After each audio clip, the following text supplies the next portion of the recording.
All right, I figured we might as well just start since I'm sitting here ready to go. I hope you guys have all had a wonderful Tuesday so far. This live is probably going to be a little rough for some people. I'll explain in a minute. But if you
Hey, y'all.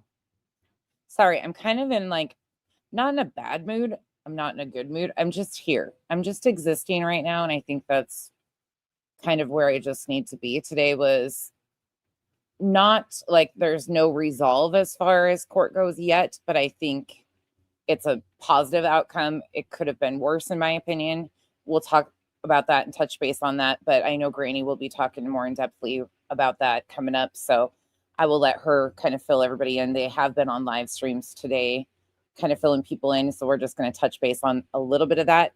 But I'm going to read a chapter from the attorney's book. By the end of this, I want you to tell me, after we kind of discuss some of this stuff, what do you think he's more successful as? An attorney or an author?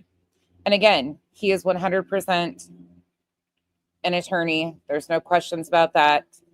Please remember, he is an attorney. So although we don't like him and we don't have to be nice about the man, you also might want to just kind of, they're watching. Let's just say that. And the games are amping up. So, but I think after reading this chapter in this book, some of you might be asking yourself the question of why would a man that specializes in these types of crimes be associated with the people he is currently associated with? I don't know if that will resonate with anybody, especially after last night or not. It did for me. It definitely did for me. Hey, Pika. Hey, Music City Mom. Music City Mom. Pika is truly an amazing mod, an amazing human, amazing friend. Hey, Lip Locked. Hey, B Fam. Venus. Steph. Miss Britt. Flies on the coleslaw. Evie. I know. One of them took it somewhere. I don't know where they took it. I don't know. One of the cats stole the catnip ball off. We have these little roller balls that stick to the wall. And there's a whole like catnip ball. They got it off there and they took off with it. And I can't find it anywhere. So who knows? Hey, Cool Gamer. Hey, Revival. Hey, Bex. Hey, X. Nature Rocks. TK. Hell on Wheels. AV. Catherine Ludwig. Candace. We got shit. Lisa. Crafty Girl. Shelly. Hey, Granny. Kimberly, Michigan Wifey. I probably have said the same names like 4 different times. Well, there's that. I'm tired. Hey, Bex. Hey, Chico. Dragonfly Dreamer. Shelly. Liberty Farmer. Misfit Cooter. Cynthia. Jennifer. Vamos. Tuesday's Dead. Julie's Crafting. Lily. Snippins. Hetty. Blues Girl. FarQ. That's your normal state of being. I think I'm just, yeah, hell on wheels. I totally understand. Totally understand. I actually will probably have a hard time getting through it, to be honest. I've kind of prepared myself, but for the ones that like to, mock people's trauma or how they deal with trauma, be prepared. This will be lovely for you. Once again, I 100% own that I have trauma around a lot of different things, and I'm not embarrassed to say that. And this is one of those subjects. So you want to weaponize it some more? Carry on. Here's some more fodder for you. Two Old Crows, Trish, Tammy, Proud for Mom, Lee Michelle, Lunatic, Damn It Donna, Miss, in my opinion, Fletcher, Be Still, Lee the Bee, Tutti Frutti, Mystic Butterfly, Janice in Accounting, I'm a Puffin. All Night just messaged you back too. Sorry, I've just not been very talkative today, to be honest. Hey Ree, Darzilla, Ava, Yoga Mama, Starlight, Buttercup, Leo, Terry, Tebow, PJ Second Chance, Duchess, Just Me Sunshine, Gertie, Hartley. Ooh, you're going to teach yoga? I could probably use a yoga session. Granny, how are you feeling? Are you on the crash now? Do you feel any relief at all after today? How are you emotionally feeling if you're still in the comments? Hey, Yo No Chaos, Janice Not Joplin, Patty Ponytail. I'm sure this has been such a roller coaster ride for those ladies that I can't even imagine the up and down. And it's not over yet. Unfortunately, it's not. So for anybody that doesn't quite know what's going on, again, Granny will be doing, I'm sure, a full update tomorrow or coming up soon. You can go check out Jay's from earlier today, but currently the judge is taking everything under advisement, going through. So they are waiting on the final decision from the judge. Lesniak wanted a continuance. That was denied. He wanted discovery. Wasn't his position. That was denied.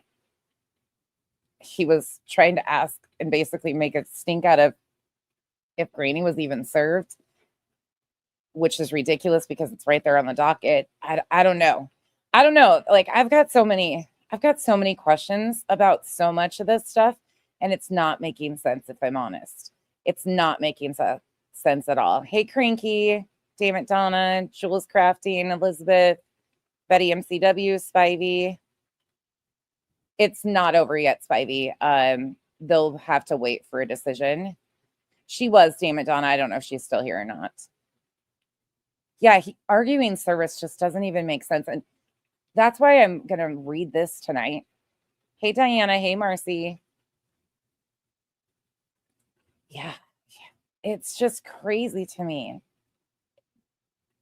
I just don't understand. Like, this guy has been an attorney for years. And maybe what we'll do is maybe we'll read this chapter in this book, because I'm only going to read one chapter. I think that's probably enough. You guys will kind of understand where this is. But then I think we will watch maybe a little bit of the portion from him on the ease, because when you hear how he acted in court today, I just got a lot of questions. Just a lot of questions. Are you feeling any better, Granny? Sure, you're exhausted. The stress has to be just this. And you guys, it's not over. No matter what, like, it's not over. The ladies deserve all the support. Please continue to rally around them, because this isn't over. And it shouldn't be. You don't get to make false allegations and weaponize the court system and just, oh, whoopsie. Should we just start off with the button tonight? Should we just start off here? Who knows? I might end up perking up and we might end up with the fun one. Whoopsie, made a oopsie. Whoopsie, made an oopsie. Okay, so for those of you that are sensitive to the topic around sexual assault, please take care of you first. Take care of you and your mental health first and foremost. You can come back later when we are not talking about this, but we are going to be talking about Mr. Lesniak's book called Sexually Based Allegations, A Guide to Legal Processes and Procedures by Joseph P. Lesniak.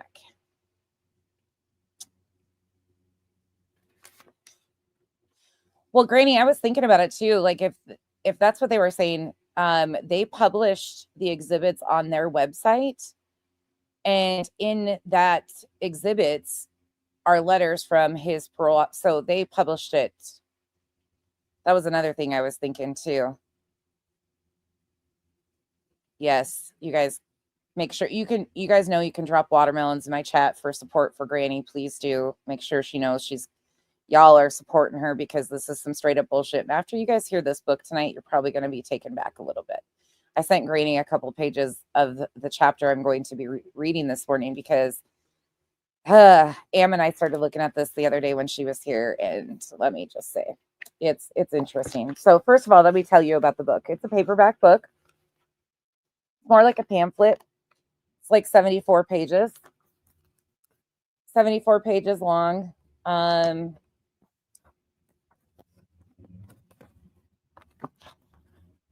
Let's start off. Let's just start getting into it. So page 3 says, as our society becomes more sensitive to sexual abuse and more people are becoming empowered to come forward, the legal system struggles to find a balance between protecting victims and ensuring that those accused are provided the protection they deserve. Unfortunately, with more education and awareness of these types of crimes come false allegations and the abuse of the system by those trying to obtain revenge or possibly explain reckless behavior. This book is for those who find themselves or their loved ones caught up in an accusation, whether true or false. It is important to understand your rights and ensure that they are protected from the sometimes coercive tactics utilized by the state in the name of justice. It is important to understand that our criminal justice system was founded on the premise that we would rather have 10 guilty people go free than one innocent person convicted. Oh, this was written in 2019. You can find it on Amazon if you would like. No, Spivey, this is his book. This is the book that Mr. Lesniak wrote in 2019. This has nothing to do with court. But we're going to compare the attorney versus the author. And I think you're going to get a little bit of a bigger picture of who this man actually is when I read some of this. Okay, so the dedication of this book. This book is dedicated to everyone involved in the criminal justice system who deal with sexual abuse cases. These are emotionally driven cases that rip apart families, communities, and society. The police, the prosecutors, probation officers, and defense attorneys who choose this type of work must have compassion, tenacity, and the willingness to seek the truth to ensure that false allegations do not destroy lives.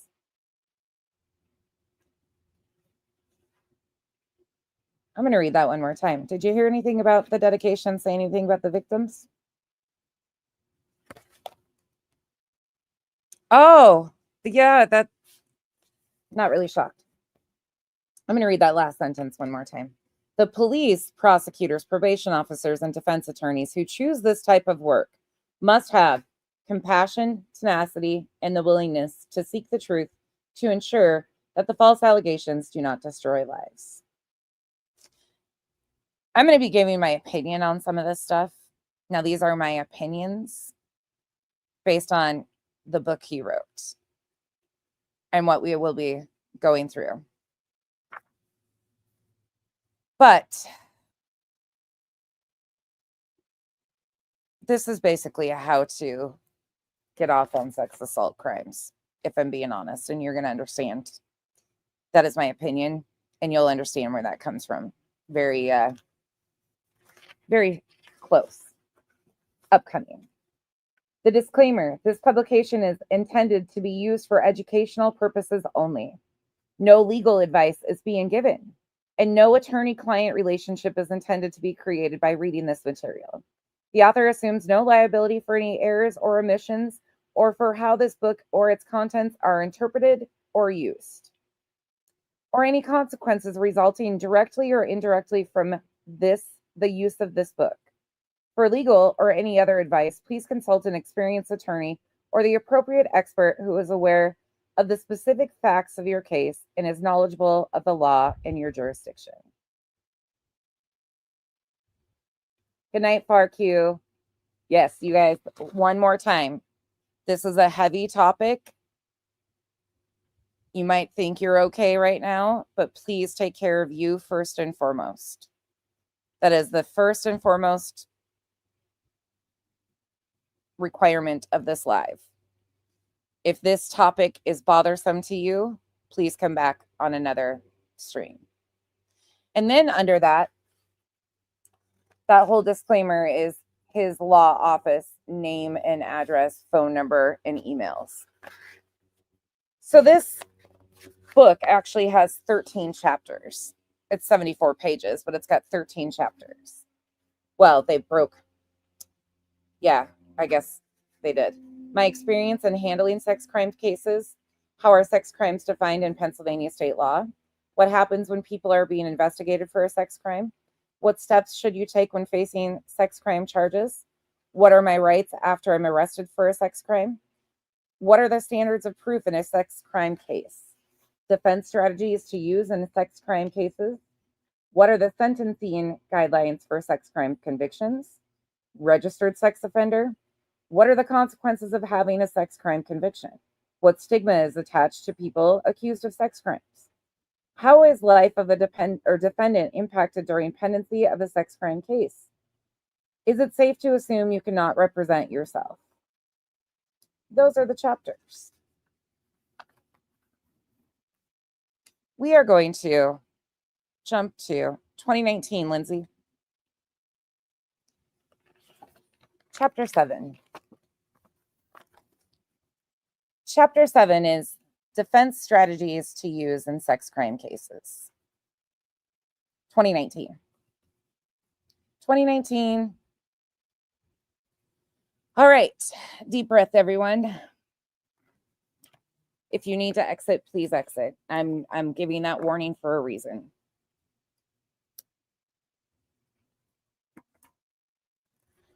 Okay.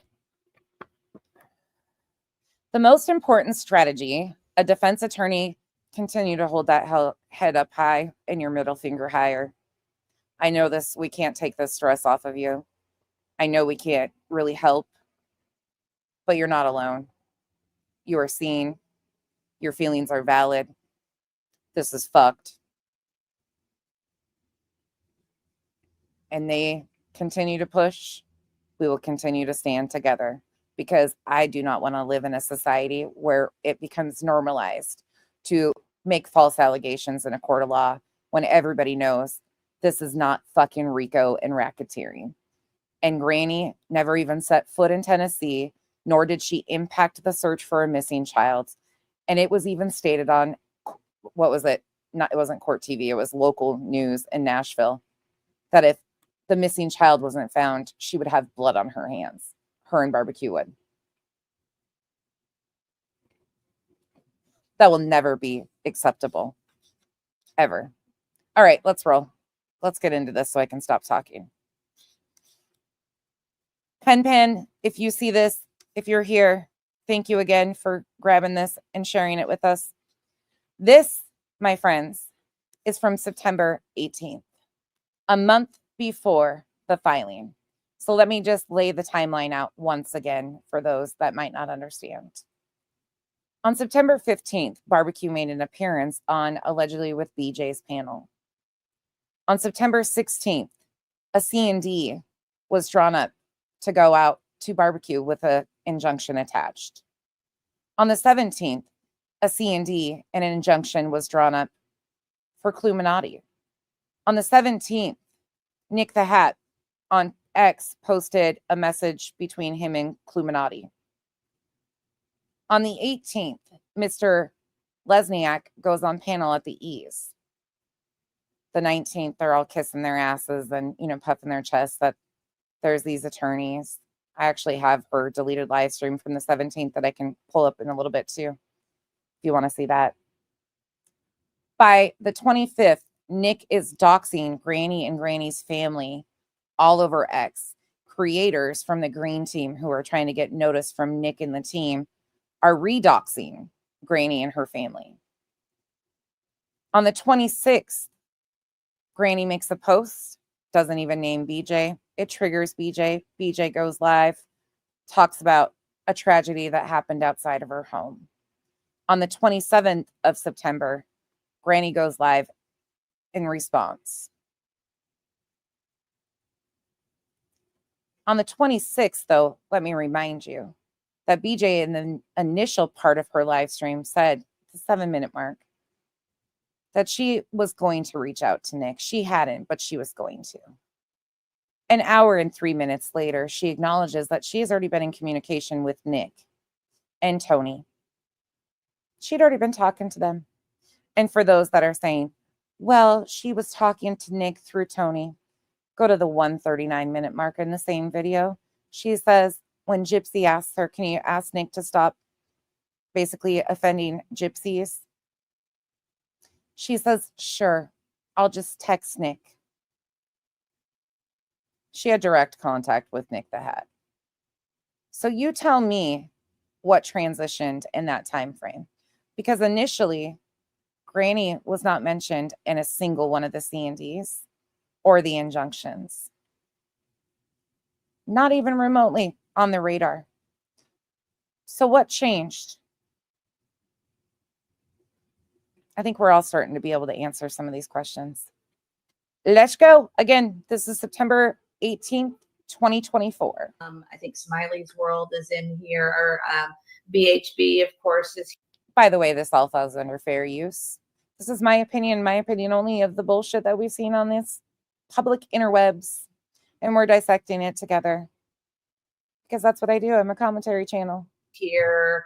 And well, we want to welcome the other creators. And I think that's it. Yeah. So okay. You ready? Let's roll.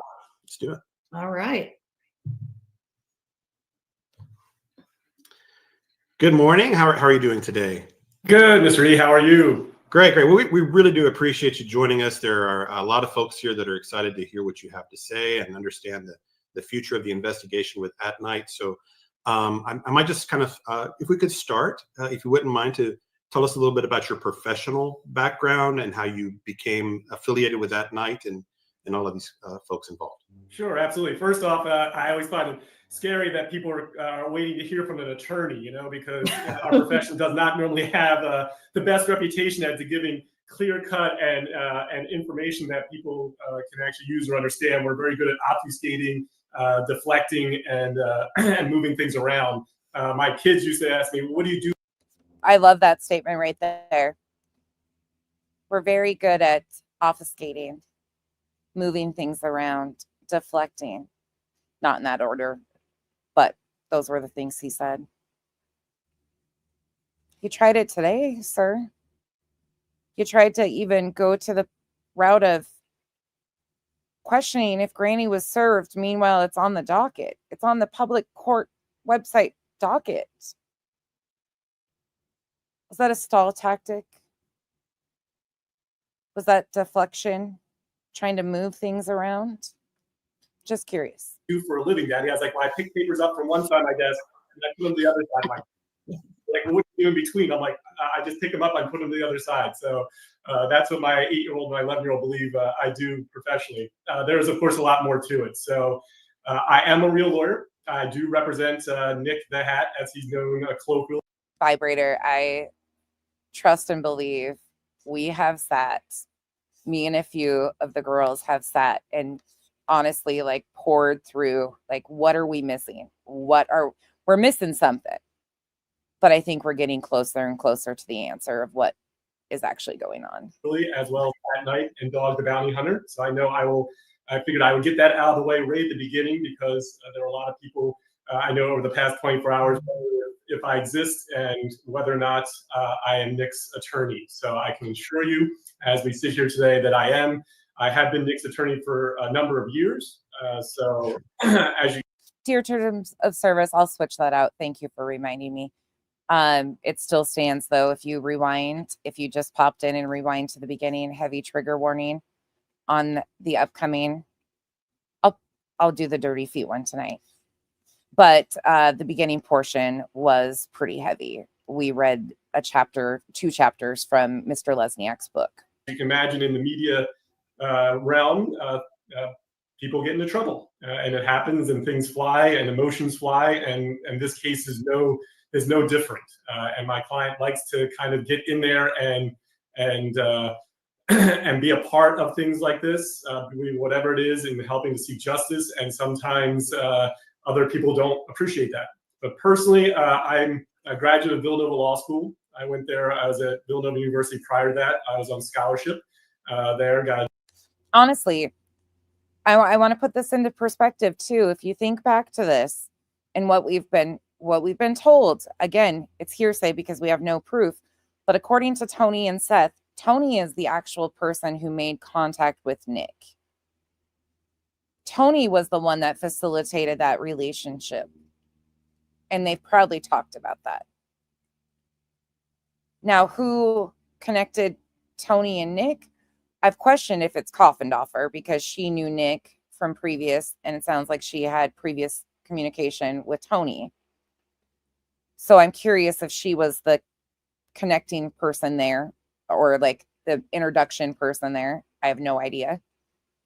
But that's something I've questioned. However, Tony was the person that for some reason, somehow, somebody got him connected with Nick the Hat. Why? I'm more interested in what Nick and by proxy Lesniak came aboard for. What were their services needed and Tony wanted their help with? Am, thank you so much for the gifted memberships. And LFT says, please don't FAFO, especially under these kind of circumstances, one involving a missing kid. Nope, no. Don't do it. And Def, don't do it if you don't understand. Yeah. Thank you for the support. It's just a no. Like, no, this shouldn't ever be done. A degree in political science and education, then ended up going to law school there, and started out in the district attorney's office in Delaware County, Pennsylvania. It's a county right outside of Philadelphia. So it's, I mean, honestly, if you think about that question that I just asked, like Nick had hunted fugitives, like guys on the run, never involved in a missing child's case. So it wasn't, and why was that night established? Just a lot of questions I can't answer. it's where half the Philadelphia airport is, as I like to tell people. A very populated county in Pennsylvania, one of the fourth most populated county, and one of the smallest by area-wise. So there's about 550,000 people. So we had an office of about 40 prosecutors, ended up in the special victims unit of that office, starting with domestic violence cases. I didn't understand domestic violence because I was raised by an Irish Catholic woman. So the idea of somebody hitting a woman and getting away with it was shocking to me because my mother would never allow that to happen. So it was a real eye-opener starting in that, and then moving into child abuse, child pornography cases.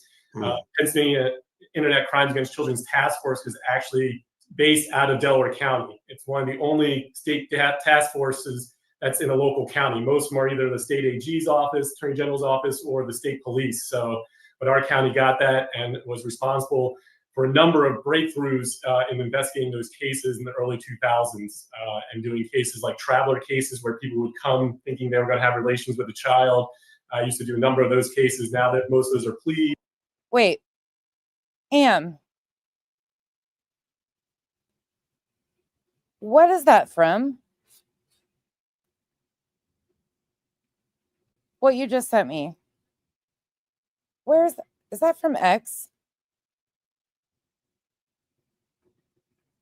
I feel like I'm going to be sick.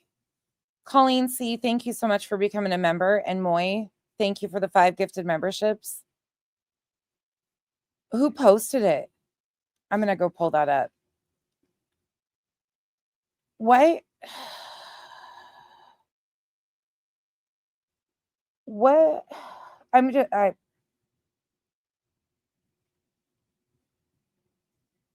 Give me a second. She's giving it to me right now.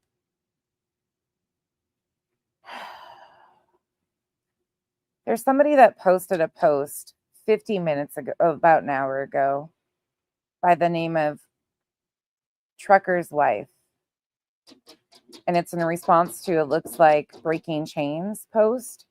and it's from Brittany's live stream where she's replaying Josh, Tony, and Seth. She's playing one of the labs. Hold on, Dexter wants out.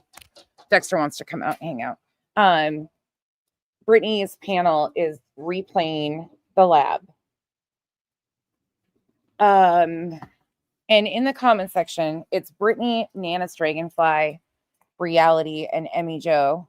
I guess, let me see if I can just pull it up. Let me go over here. Hold on. Let me see if I can just pull it to the surface here.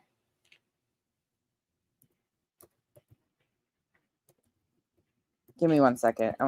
I'll show you what she just dropped on me.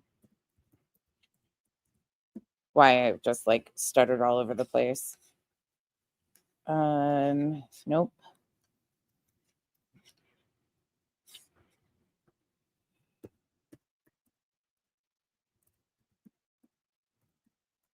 We'll see if I can find Lynn.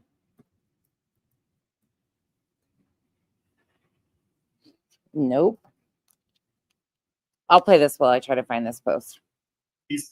Did child abuse, child sexual assault, adult sexual assault cases. And in 2012, I left the office and started my own practice on the defense side. A lot of people go, how can you switch roles? These are emotionally driven cases, no matter what role you're in. As a prosecutor, I always looked at what is the defense in this case, if any. And now as a defense attorney, I kind of know what the prosecution is. In fact, I was just in trial last week, and the prosecutor basically gave my closing argument that I used to give many years ago, almost word for word. I was singing along to it kind of in my mind as she was saying it. So I've been a private defense attorney for, I guess, now 10 years. All right. I'm going to switch screens here. This is an X post. Okay. So this is from Twitter. This is Breaking Chains. Says, got proof. I'm looking for a link or a screenshot of Seth Rogers saying something to the effect of, quote, I still have her panties, end quote. I've heard this was said. I just don't know when or where. If you know or can point me in a direction, can you please reply? February 18th. So there's a thread. And then here on your screen is Brittany's chat. And here is Seth Rogers with his blue wrench that says, hey, Josh, did you tell him I still have her panties?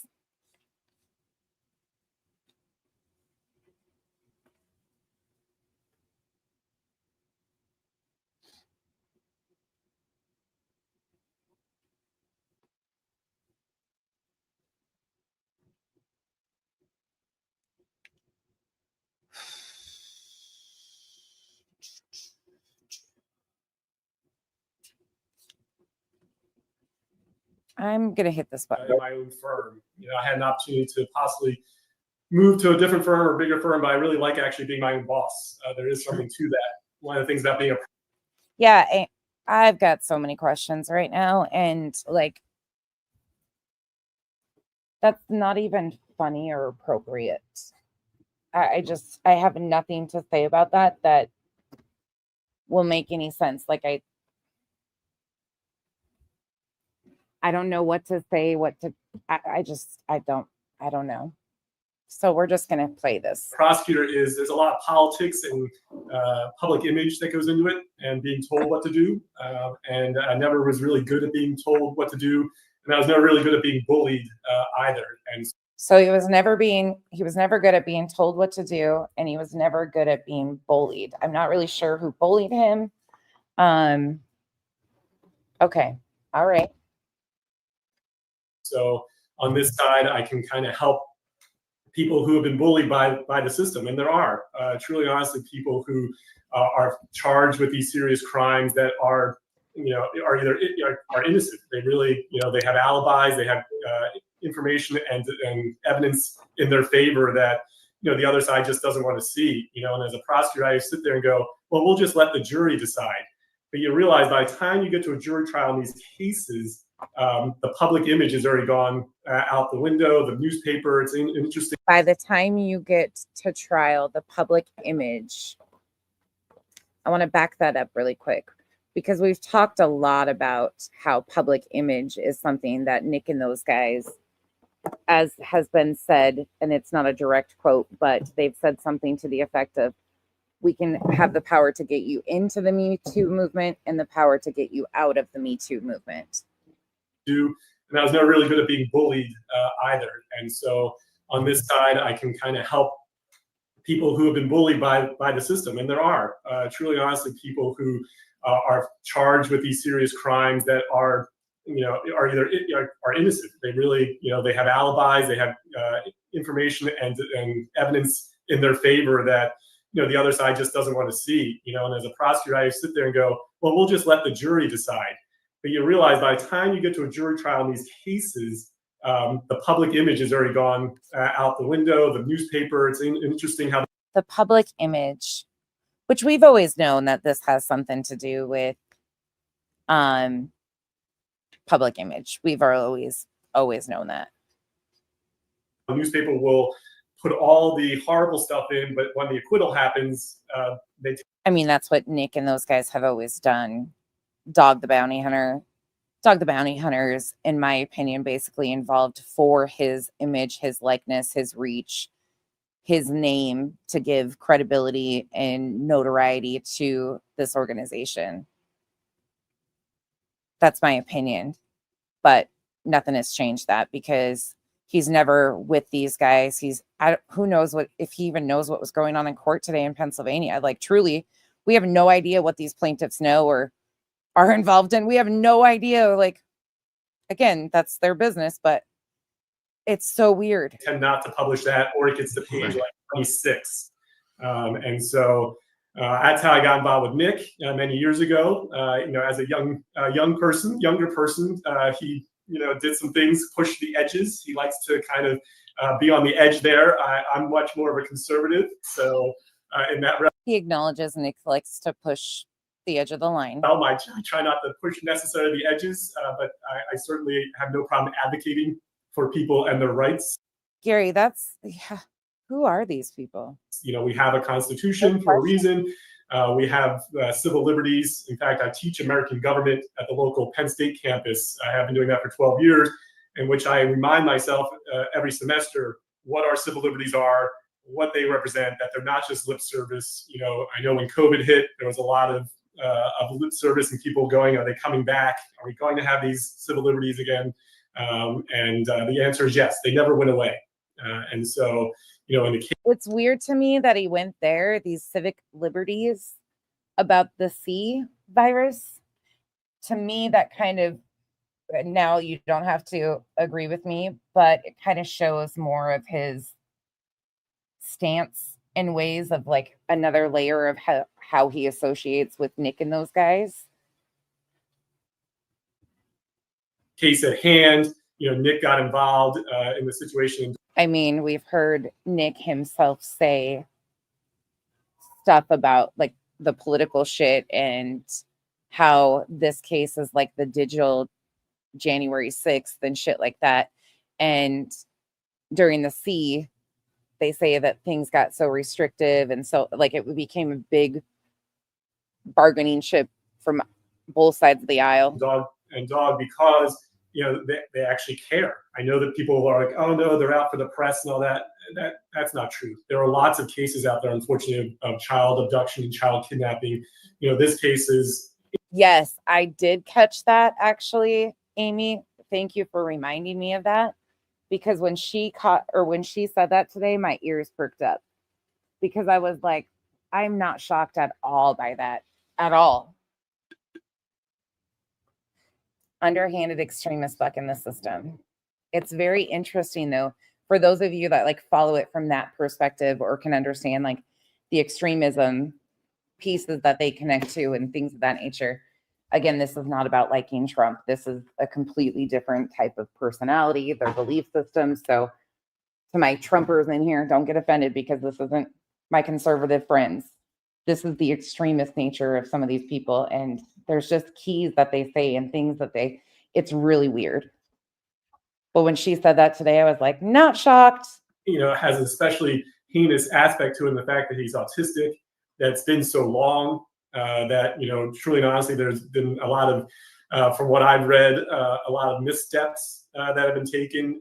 And so for Dog and At Night to kind of come forward and bring it to the limelight and call, not necessarily law enforcement on the carpet. And again, from almost the moment that they came in, for those of you that have gone back and watched any of those streams of mine, one of the first things I said when I started doing like connecting pieces to Dog, Nick, all of that group, it was an easy jump for me to compare this group to Operation Underground Railroad in Utah with Tim Ballard, Sean Reyes. Sean Reyes was the attorney general.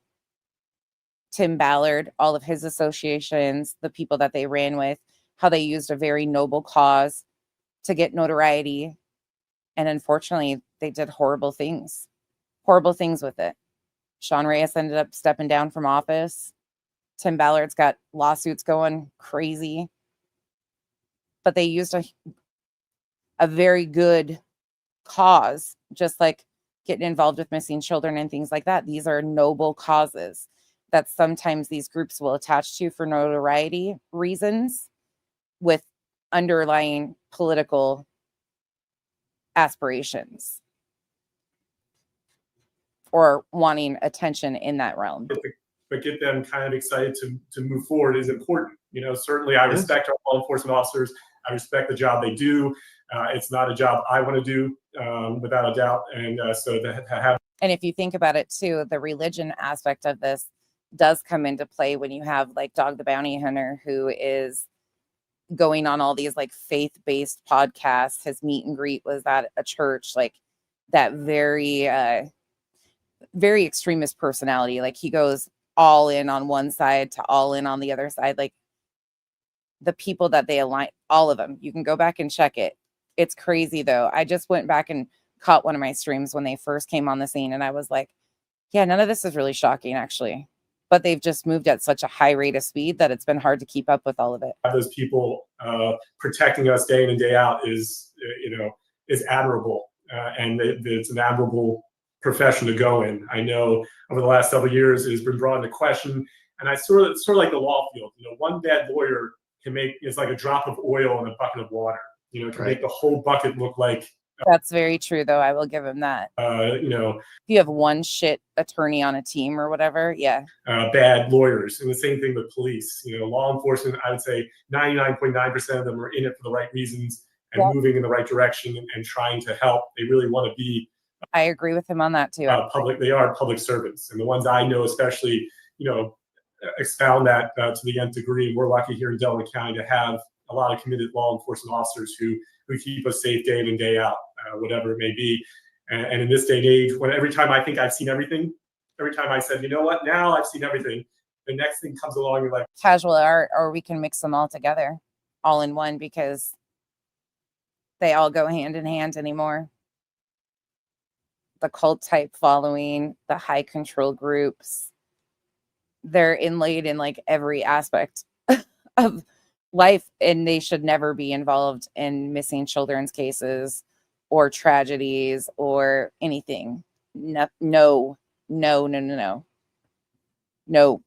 Wow, I never thought that I couldn't see everything. Law enforcement sees it day in and day out. Be it at 2 o'clock in the morning or 2 o'clock in the afternoon, they're there on the front line. As the rest of us are ducking and running away, they're running towards it. And so for Dog and At Night to kind of come in and be helping that, and they really are a help. They're not trying to stick their fingers in anywhere they shouldn't. They're not trying to take the place of law enforcement or the investigation, without a doubt. They really are there to try and help the process along, and I truly believe. But by what though? What does he think that they're able to provide? Because so far it's been a bunch of riddles. Can you guys, and be genuine here, if they've provided something that you think has been useful, tell me. But have they provided anything of use, do you think, since the introduction of At Night into this? I think the majority are you going to say no. But if they have, if you genuinely feel that they have done something good to help find Sebastian or Sebastian's case, please let us know. They've played a buffer for Seth. But outside that buffer, to me, they're not playing a buffer for Seth. To me, I still look at him, and yes, you got to be in the mindset that multiple things can be true at one time. This man has a missing child. Could he be in a vulnerable position and they're taking advantage of that? Possibly. Yes, he's in agreement. He's gone along with it and he says he's in control. That's also true out of his own words. But think about Tony. Tony's the one that made contact with this group. Tony last night, from what I'm hearing, and again, you can correct me if I'm wrong, but I'm hearing that he basically was cutting Seth off to answer questions for Seth. Is that correct? Did that actually happen? Was he like stopping Seth and then answering the rest of the question about Seth's actual life and his relationships?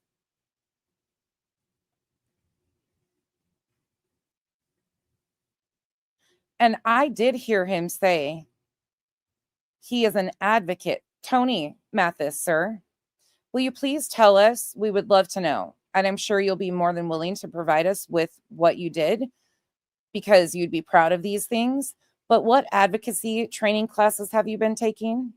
As the national spokesperson, I'm sure that you will be available to tell us what advocacy training classes, because last night you presented yourself as an advocate for Seth Rogers. I am all for that. I myself am not an advocate. I'm an asshole. Don't get it twisted. I advocate in my real life, but not on here. I think advocacy training courses are amazing, though. More people need to take them, including myself.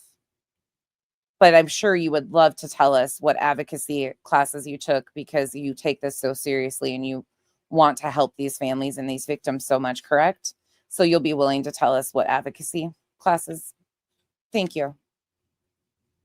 You can post it on X, Facebook, Twitter, wherever you post. I'm blocked, I'm sure. But somebody will definitely see the answer and get it to me. That.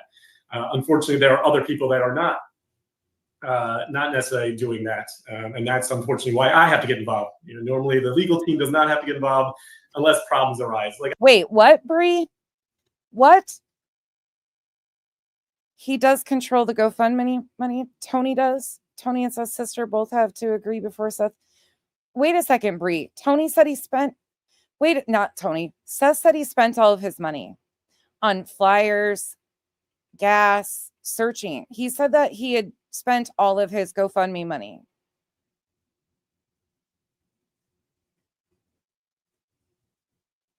Now, maybe he had a few thousand or whatever left, but he stated that the funds, and I'm sure it was on Bullhorn Betty's from May 30th.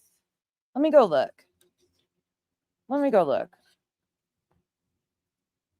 Hold on. Let me play this while I go look for that really quick. Because I want to see if I'm right. Oh, shit.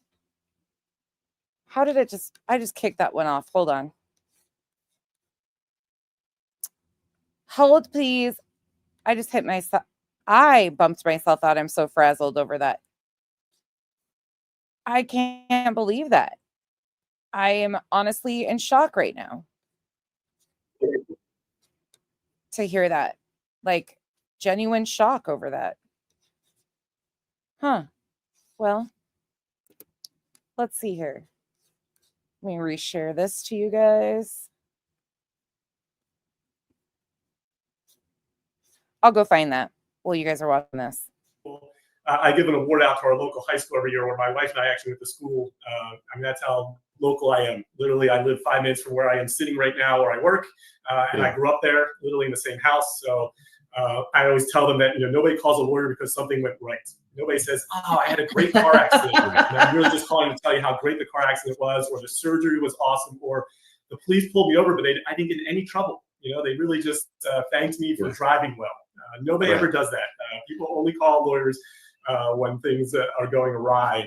And the same is true with any of my clients, you know, and I'm always here for them no matter what it is, you know. So when things start happening on the internet with issues with fake news and fraud and what's being said and what's not being said, I thought, okay, well, that's Nick kind of getting, sticking his nose into things and getting it slapped down, like, But then when my name got out there and they started espousing about me and who I was, I take that very, very personally. I've been working my entire career. All lawyers have. You are absolutely 100% a legit attorney. I don't know where that was questioned initially, but that's something I've always been sure of. And you are actually an author too. Would you guys say he's a better attorney or a better author? What would be your thoughts on that? Yes. Sheila, isn't that wild to me? Or to me? Isn't that wild to hear? That was our reputation. We can't fix a toilet. I can't put a light in my house. I can't put a roof on. Really, the only thing I have are my words and my reputation. And so when somebody brings that into question, I start realizing, okay, this is not just Nick, sticking his nose into things and then, people making nice comments. These are people who really are out to attack him and Dog in a situation where they don't deserve that. And this same thing happened. I was involved. This is kind of a funny story in the Cosby case. On a side note, so I was not part of his legal team in Montgomery County. I was in charge of taking care of his citations. So after he was convicted and sent to jail, the local town cited him for rubbish and unkept grass. Now, exactly how he was supposed to keep the grass and take out the rubbish when he was in state prison, I don't know. But I did help the family out in dealing with local. I know Mrs. E's over there giggling a little bit because it is. You sit there going, really, that the man has been convicted and defamed in the media and his entire career, whether you agree or not agree. But then to kind of add on, we're going to file these 6 citations, local ordinance citations for unkept grass and rubbish. Is just it was kind of a little humorous, and we were able to take care of that for him in a small set. So. Those are the kinds of things that I get involved with because I constantly see people being bullied by the system. Unkept grass is bullying by the system. Okay. And other people using the system to bully. And I see it on a daily basis. And one of the big questions is, why does Nick have a criminal attorney representing him? And that is because, Nick has had some criminal issues without a doubt. You can look on it. It's public, very public. But I'm not just a criminal attorney. I want to give people a little lesson in the law. I am a certified lawyer in the Commonwealth of Pennsylvania. So I passed the Pennsylvania bar exam in 2003. I continue my continuing ed, and I can practice law anywhere in the Commonwealth of Pennsylvania, including out in Western Pennsylvania. I just want to say that, as well as I can practice any type of law that is within the legal statute. So, how is this landing for you guys after what happened today? Just knowing what happened in court today, what do you guys think of this interview, listening to it? Any thoughts?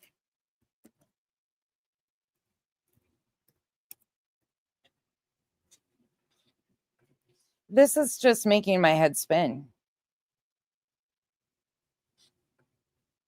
Truly. I found the live. Okay. Let's switch over here really quick.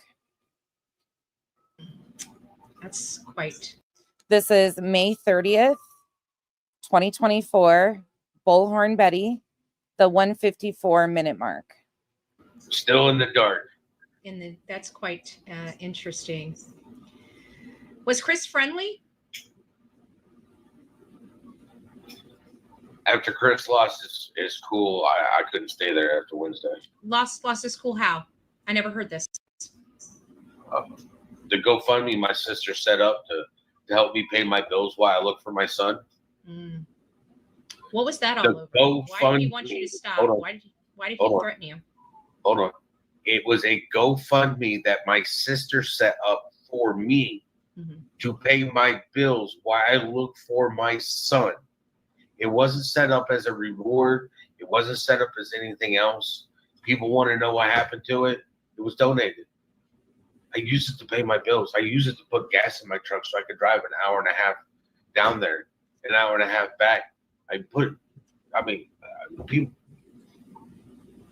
You don't have to convince me because I know how expensive. No, it's just a little annoying If the GoFundMe had been put up for a reward, yes, it would have been used as a reward. And I still have some of it. And I still won't touch a portion of it because I'm looking to put it into the reward. But it has to be set up properly, and law enforcement has to literally.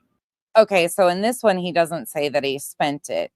There's one that he says he donated some of it even. And I think that was Pascal's. I'm not sure which stream that is. I'll go find it.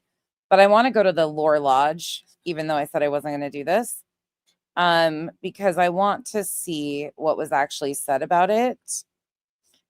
So I know, just so we have full context and see if they might match up. I don't know. That the Proudfoot said they didn't want set up, and then that Seth, it materialized. And I don't want to say, I'm going to ask you guys who created it and all that.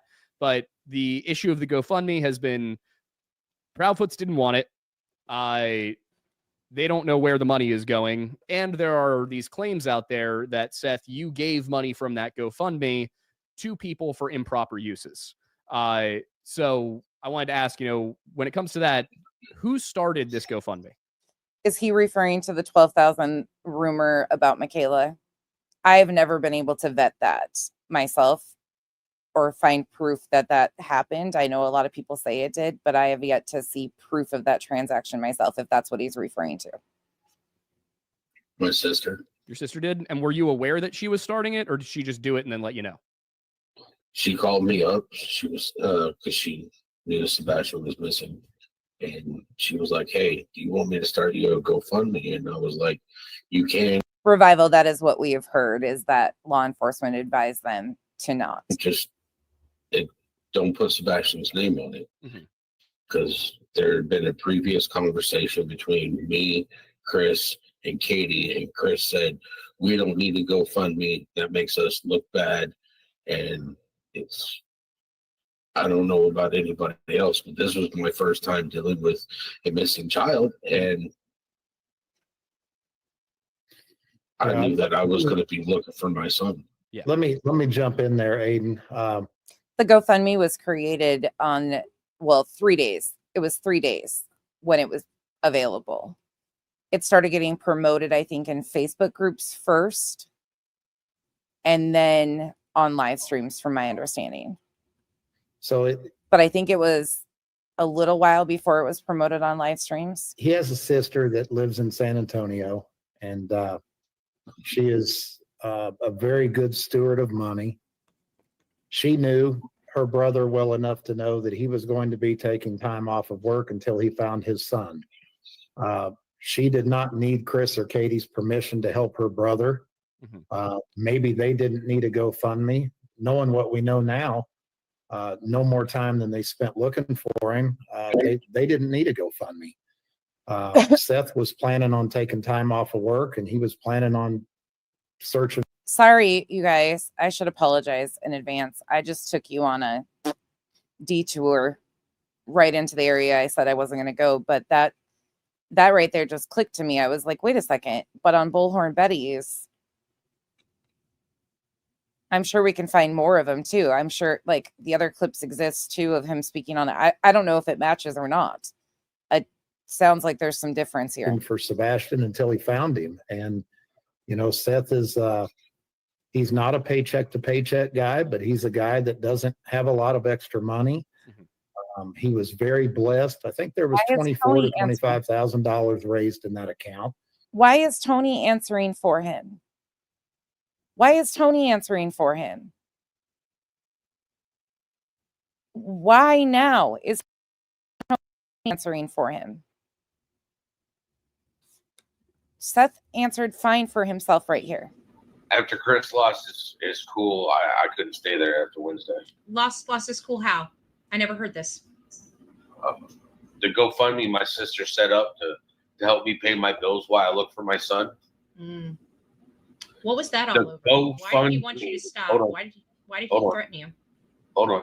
It was a GoFundMe that my sister set up for me to pay my bills while I look for my son. It wasn't set up as a reward. It wasn't set up as anything else. People want to know what happened to it. It was donated. I use it to pay my bills. I use it to put gas in my truck so I could drive an hour and a half down there, an hour and a half back. People. You don't have to convince me because I know how expensive. No, it's just a little annoying. If there were GoFundMe had been put up for a reward, yes, it would have been used as a reward. Mm-hmm. And I still have some of it. Right. And I still won't touch a portion of it because I'm wanting to put it into the reward. But it has to be set up properly, and law enforcement has to literally approve of it. Right.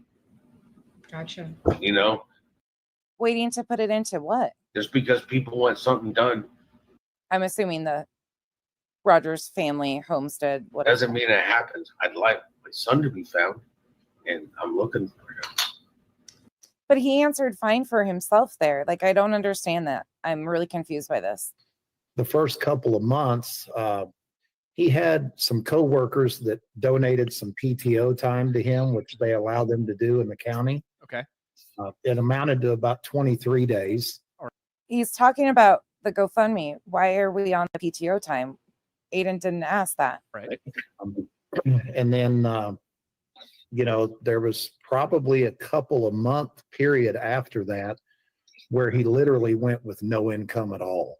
Mhm. So, Seth's, we're going to have to get personal tonight to dispel some of these rumors. And But Seth had already answered that, Tony. He had already answered that.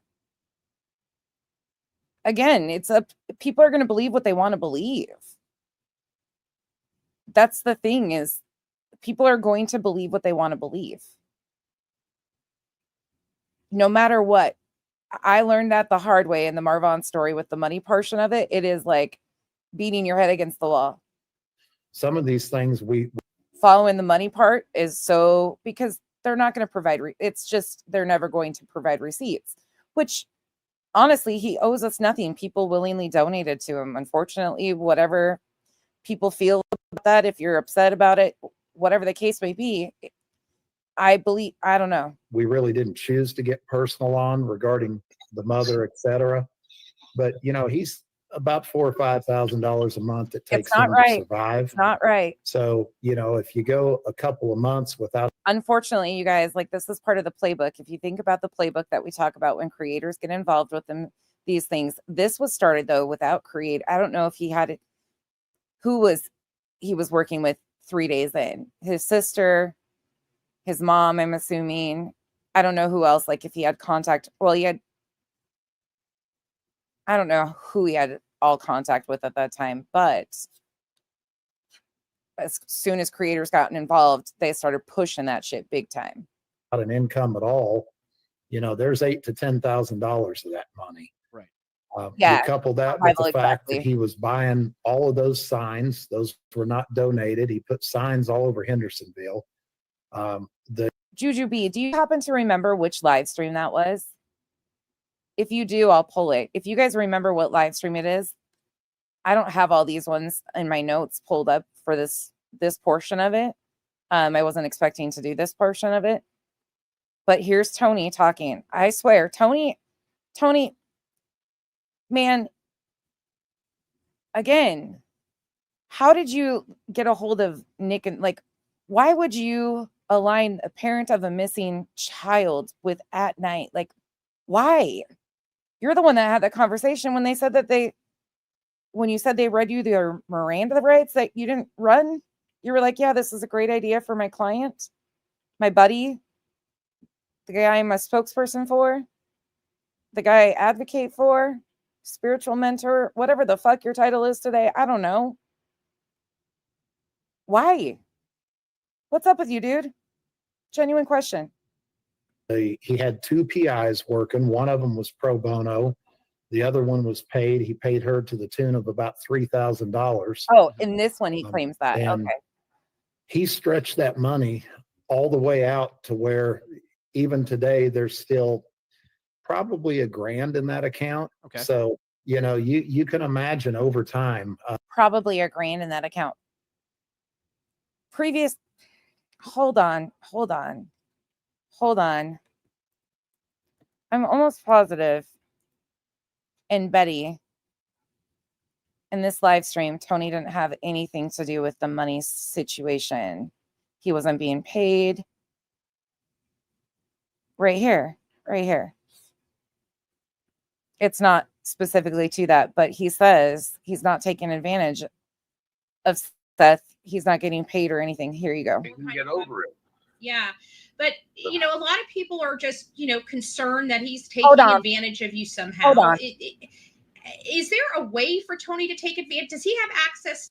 Damn you, Bree. Bree, I'm cussing you right now, by the way. Damn you. I was avoiding this. I was avoiding this because you see, now I'm like recalling shit and want to go find all these timestamps, and I already have fucking 45 of them open on my computer right now because I need to lay out like 4 other different streams. Damn it, Bree. To I'm just joking. money, fundraiser, your credit card. I mean, how is he taking advantage of you? You told me this happened. I don't know. Tony, how are you taking advantage of me? I think it's those You told me this piece of it and I had no idea. secret late night calls, Seth. Oh, you mean right after I go to sleep when you call me to tell me that somebody's running their mouth?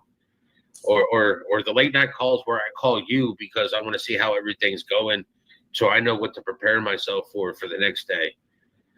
So we went from him being the phone call telling him, let's listen to that again right here. I don't know. Tony, how are you taking advantage of me? I think it's those secret late night calls, Seth. Oh, you mean right after I go to sleep when you call me to tell me that somebody's running their mouth? Or the late night calls where I call you because I want to see how everything's going so I know what to prepare myself for the next day. So they're talking about internet rumors, like what's happened on the internet. What about finding Sebastian? Oh, well, God, I hate watching these sometimes. Janice says white supremacists and the Proud Boys don't really care about human. Yeah. HE. It is all about recruitment. People will always get involved, especially with children. Yeah. Yeah, that's true. Thank you for the support too. There's nobody taking advantage of anything. He's a volunteer. If he wanted to, he can tell me, hey, I'm done with this shit. I can't do it no more. He's a volunteer. Once again, he's told us numerous times he doesn't get paid. And I'd tell Tony, thank you very much, and I appreciate it. I know where you live. Do you have a TikTok account? No, I don't. You don't have a TikTok account? Okay. I don't have a Facebook. I have a YouTube account, which people have looked. I've had this since 2006. Yeah.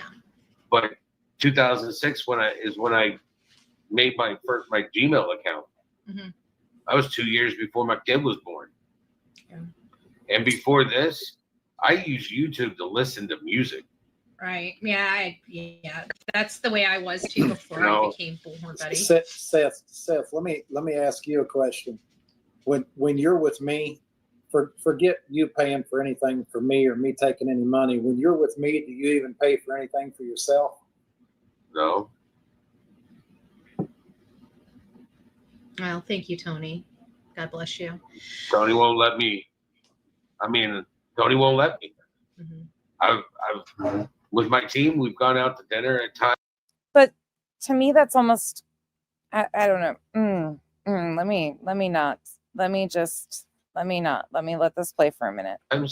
And I get the third degree when I start reaching for my wallet to pay for shit. And it's like, I can understand people wanting to care for him and take care of things. I think that's a human instinct for a lot of people when others are going through a problem to try and rally around that person. And I think some people can take advantage of that. I think other people will overly try to support somebody or compensate, like overly be that nice guy, that uplifting person, because they themselves have a personal agenda and they're trying to buy their way into some situation. Now, I'm not saying that's what's happening with Tony at all. I don't know. I don't know the inner workings of their relationship, but both things could be true. I was raised to be a gentleman. Right. You know, I had a particular female got mad that I bought her dinner, but everybody was splitting up the bill. Mm-hmm. And I was like, well, you know, I'll pay for these two people here, this one and this one. Right. And I got the 3rd degree because I was told not to. Then I got yelled at because I left the lady a tip. Damned if you do, damned if you don't, right? You know, in this world, you can't do anything right. But I tell you what, everybody's opinion is just that. It's their opinion. Yeah. I just want to find my son. And Okay, so that was back in May 30th. Let's go back to this one. You know, we made a trip to Virginia that cost about $1,500 to chase down a lead. I mean, you know, he basically wore the tires off of his truck driving back and forth. He had truck problems. I mean, you know, and what we find interesting is that in every one of these missing children's cases, somebody always sets up a GoFundMe. Right. And it's become very normal. I mean, shoot, I'm even seeing GoFundMe set up for people that need help with their children's sports and whatnot. Yeah. But what I find ironic. Right. GoFundMes are set up for all sorts of things. Again, why this fucking sales pitch answer? Why didn't Seth just answer it like he did on Betty's? Why didn't he just say, I've spent it on searching, it was donated? Why didn't he, like, why? Why did Tony need to give that word salad speech? Seth has answered these questions fine before. Is that the people that understand what it takes to look for a missing child are not concerned about that. No. It's the people that are making money off of this child or making money off the drama surrounding the child that are asking the questions. And that's the irony of this. Mm-hmm. Yeah, I mean, I think it's Tony, that's not the irony of this. You know how this works. This is the playbook. You followed the Idaho 4 case. You know how this works. You know how creators, like, you know how this works. That's why you guys have aligned with creators you have. Like Spanky. Spanky is, again, almost every day. And yes, I'm right there too. I will not deny that I am covering this extensively. But they are talking about or accusing people on the daily of something. They are profiting and making their money off of picking a villain and riding that through. I don't think Seth, Katie, or Chris had anything to do with the disappearance. I don't know. I've got a lot of questions. But right now, following law enforcement, we just don't have enough for me to make a jump, especially a jump publicly. I have no idea what happened to Sebastian. I wish we had answers, but I don't. And right now, following law enforcement's lead, there is no indication that they're involved. I hope they come out and give an update at the year anniversary. But you know exactly how this works, Tony. That's why, in my opinion, you got involved. It was a little, I definitely wanted to hear, you know, from the horse's mouth on that the money has been spent properly. And I do want to, you know, ask a couple more questions, but we went down to Tennessee back in November for a week. But again, how does any of this, like, why aren't you talking about Sebastian? Right? You wanted to make sure that this case, you did something good with this case, Lore Lodge. I'm asking you this, but you probably won't see it because you think everybody's beneath you and you get so fucking gnarly. Like, talk about a scolded little kid when he gets pushed back. Woohoo! Yeah, he definitely shows his age. But where's the awareness? Why isn't Sebastian's picture up here in these boxes? The one thing I'll give you credit for is you did it as a fundraiser for Nick Mick. That's amazing. But week. Because you're profiting off the drama side of it, right? Not the facts or awareness, right? Just Tony, you acknowledging it here yet? You catching up? And it cost us like three. See, this is why I opted to not do this. This is why I opted to not look at this live stream, because they're eating their own fucking words as they come out of their mouth. Like, what are we doing here, guys? What is this? It's Tony. It's $3,500. Yeah, minimum. Just to go down and shoot a video. Yeah. I think people often don't realize, people who don't travel much, who don't do this kind of thing, don't realize how much you end up spending in a very short period of time on hotels and gas and food. This part, Revival, since the disappearance of Sebastian Rogers in February 2024, a small section of the internet has been alight with rumor, intrigue, and hysteria. We brought in Sebastian's father, Seth, in order to ask the hard questions and cut through the noise. Welcome back to the Lore Lodge. This is a missing child. This isn't a folklore. This isn't a Netflix production. This is the missing child. You've got over 500,000 subs.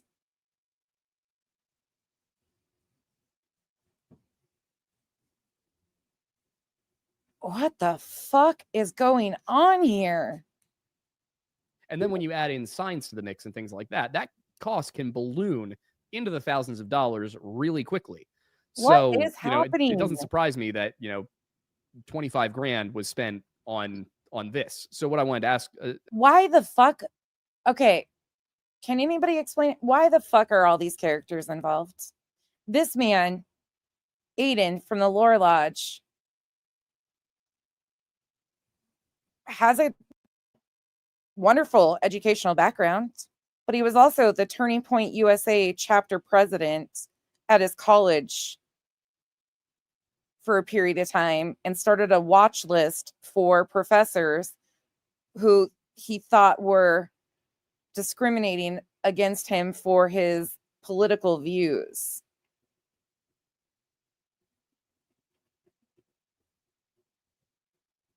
What the fuck is going on here? And he's from Pennsylvania. What the fuck? Let me hit this button. For those of you that don't know, Turning Point USA is the lanyard that Betty wears around her neck. Turning Point USA is Charlie Kirk, who goes and speaks at college campuses and schools. And a follow-up is, I believe that from what I've seen, this originated from T-Rev, from Trevor Lee, that you had given some money. Bartman, there's actually news articles about it that you can find. If you put in you'll find that information too. You can fact check me, please, if you would like to. But it's very interesting. A person to pay rent or mortgage or something like that. Is that true? Did you send money to anybody from that account? No. Sorry, Duchess. Okay, so just off the bat, flat out denial.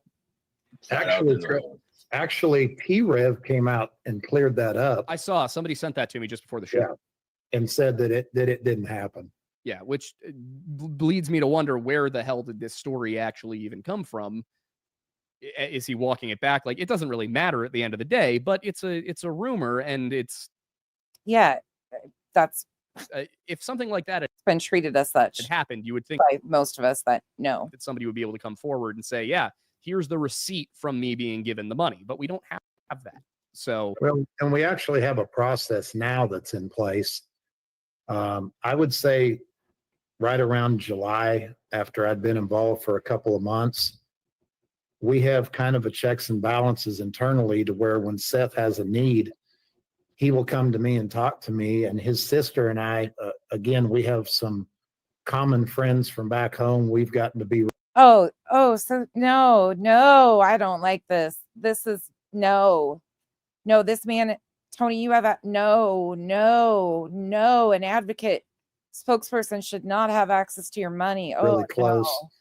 And I actually will go to his sister and talk to his sister about what the needs are after I agree that they're necessary. And then she will reach out to Seth and essentially all Seth, dude, what are you doing? three of us talk before $50 is sent to him. So that's important what you just said. Before $50 is sent to him. So Seth, you are not the steward of this money. So Tony can send Betty $50 for beating up the bee socks for a steak.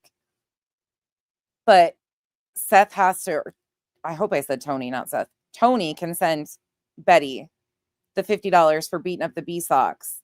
But Seth has to go ask Tony for $50. You've got to be fucking joking. This isn't real life. This is not fucking real life.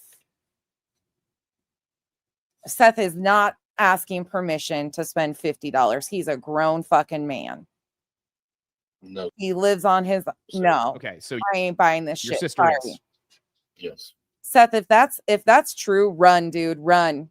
You won't take my advice, but fucking run. All right. And was there any specific incident or a pattern, something like that, that led to a decision where there was kind of a committee whenever money needs to be spent? Or was that just kind of a natural development? Just developed. I mean, she's been in control of the GoFundMe since it was created. All right. Yeah. That makes sense. The sister part, I don't have a problem with. That's at least somebody. This whole stranger on the internet that keeps weaponizing, well, we have family friends. I don't give a fuck. I don't give if your fourth uncle 12 times removed knew his family or had people in common. You're a stranger off the internet, sir, who latched on to a father of a missing child, who also went to the Idaho 4 home. Like, no, who also a coworker's son went missing and you got, no, you should not know. And you're the one that reached out and talked to Nick and Doc. You're the one, Tony. You're the one that made that arrangement. I got questions, Sir Mathis. Yeah, that answers that. So, kind of moving along with this, another one of the issues that I've seen commonly paraded around, and this one's going to be a little Crazy Mama 5. I have never once seen proof of any money going to Michaela. That rumor was or Crazy 5. I'm sorry. That rumor went around everywhere, but I have searched high and low myself and have never found proof of that whatsoever. I actually do not know initially where that started or why, but there was never proof that I've ever seen. A little tough to discuss probably, but it's by far the most serious claim that's been made. And I want to preface this by saying that as far as I can tell, this has absolutely nothing to do with Sebastian's disappearance. Okay, this really bothers me. This bothers me because if we go back here, let me go back here right quick. Holy shit, this bugs me. I don't like this. I don't like this at all. Sitting back there too long. It's all right. Don't interrupt the boss. So yeah, that was. So what are your? Tell me a little bit about like fondest stories. Like what did you guys like doing when he was a kid, when he was a baby? Swimming. Boy loved to go swimming, and it was great activity. Putting sunscreen on him and then just going, and I've always liked to be a swimmer. Mm-hmm. A little early. I didn't want Seth sitting back there too long. It's all right. Don't interrupt the boss. So don't interrupt the boss. Let's go to this part. Let's see what this says. He has been properly searched or not. Right, because you don't know who did it. I don't know who did it because I'm not having communication. Mm-hmm. Who is on my team to find my son is my choice. Mm-hmm. I'm the one building the team. I'm the one that's responsible for him. As the gentleman here has already said, I'm the boss. I'm the one that asks things to get done. I asked Tony to do things for me. I asked him to put his feelers out to get things that I need. When I sit there and I ask people, if you want to help and you can't come and help search, send me an address to send flyers to. I mean, he said proudly that he was the boss. And is entirely... So this is really fucking strange. Basically, a claim about you, Seth. But you and Katie... We just went full on, like, from Lesniak to Tony in one fell swoop. And we're going to just go here because I've got an interview that some of you might not remember that was done by Tony Mathis. I'll inlay that in a minute. You have had a relationship, and I don't mean a romantic relationship. I mean, you've known each other for a very long time, correct? Yes, sir. Since before you became romantically involved? Yes, sir. All right. So what was the...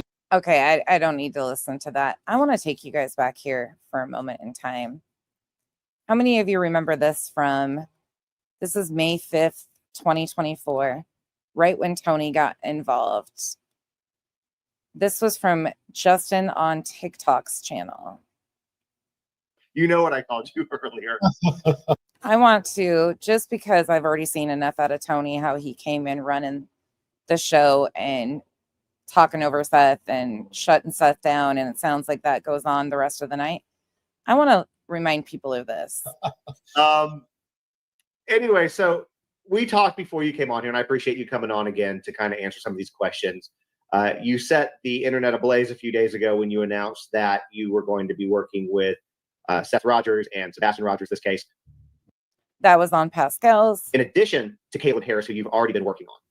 Yep. And so that's raised a lot of questions from people, and I figured we could just take an opportunity to give some updates on both of those cases and go through some of these questions or comments that they have. I'm now the most hated man in America somehow. The most hated man in America somehow, May 5th.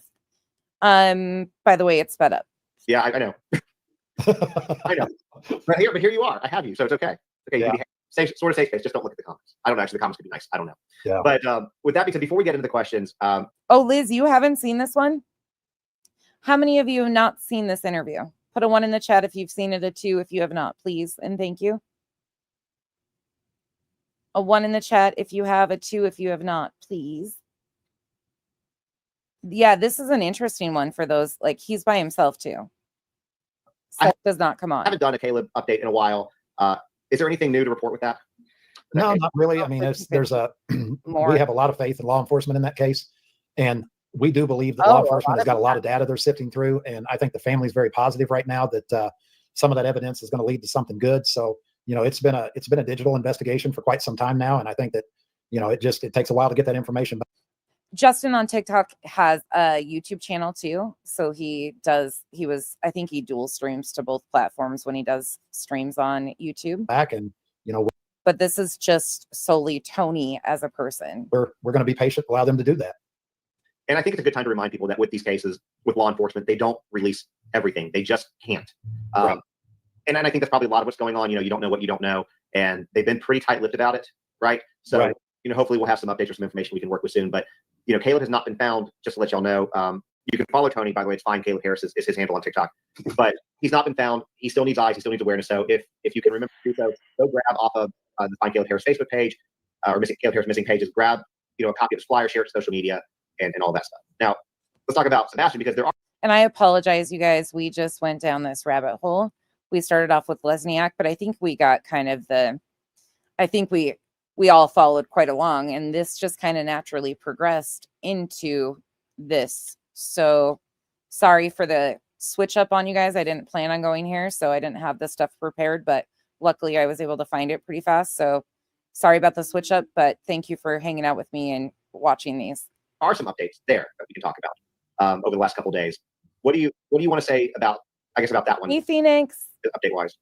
So are we wanting to talk about the North Carolina situation? Is that what you're alluding to? Well, I wasn't alluding to anything. We can talk about whatever you want, because I don't know what you know that you can say. But yeah, we can talk about the North Carolina thing. I made a video earlier about it, and for people who don't know what he's talking about, you probably do, but just in case, there is a photo that's been floating around for about a week now, right?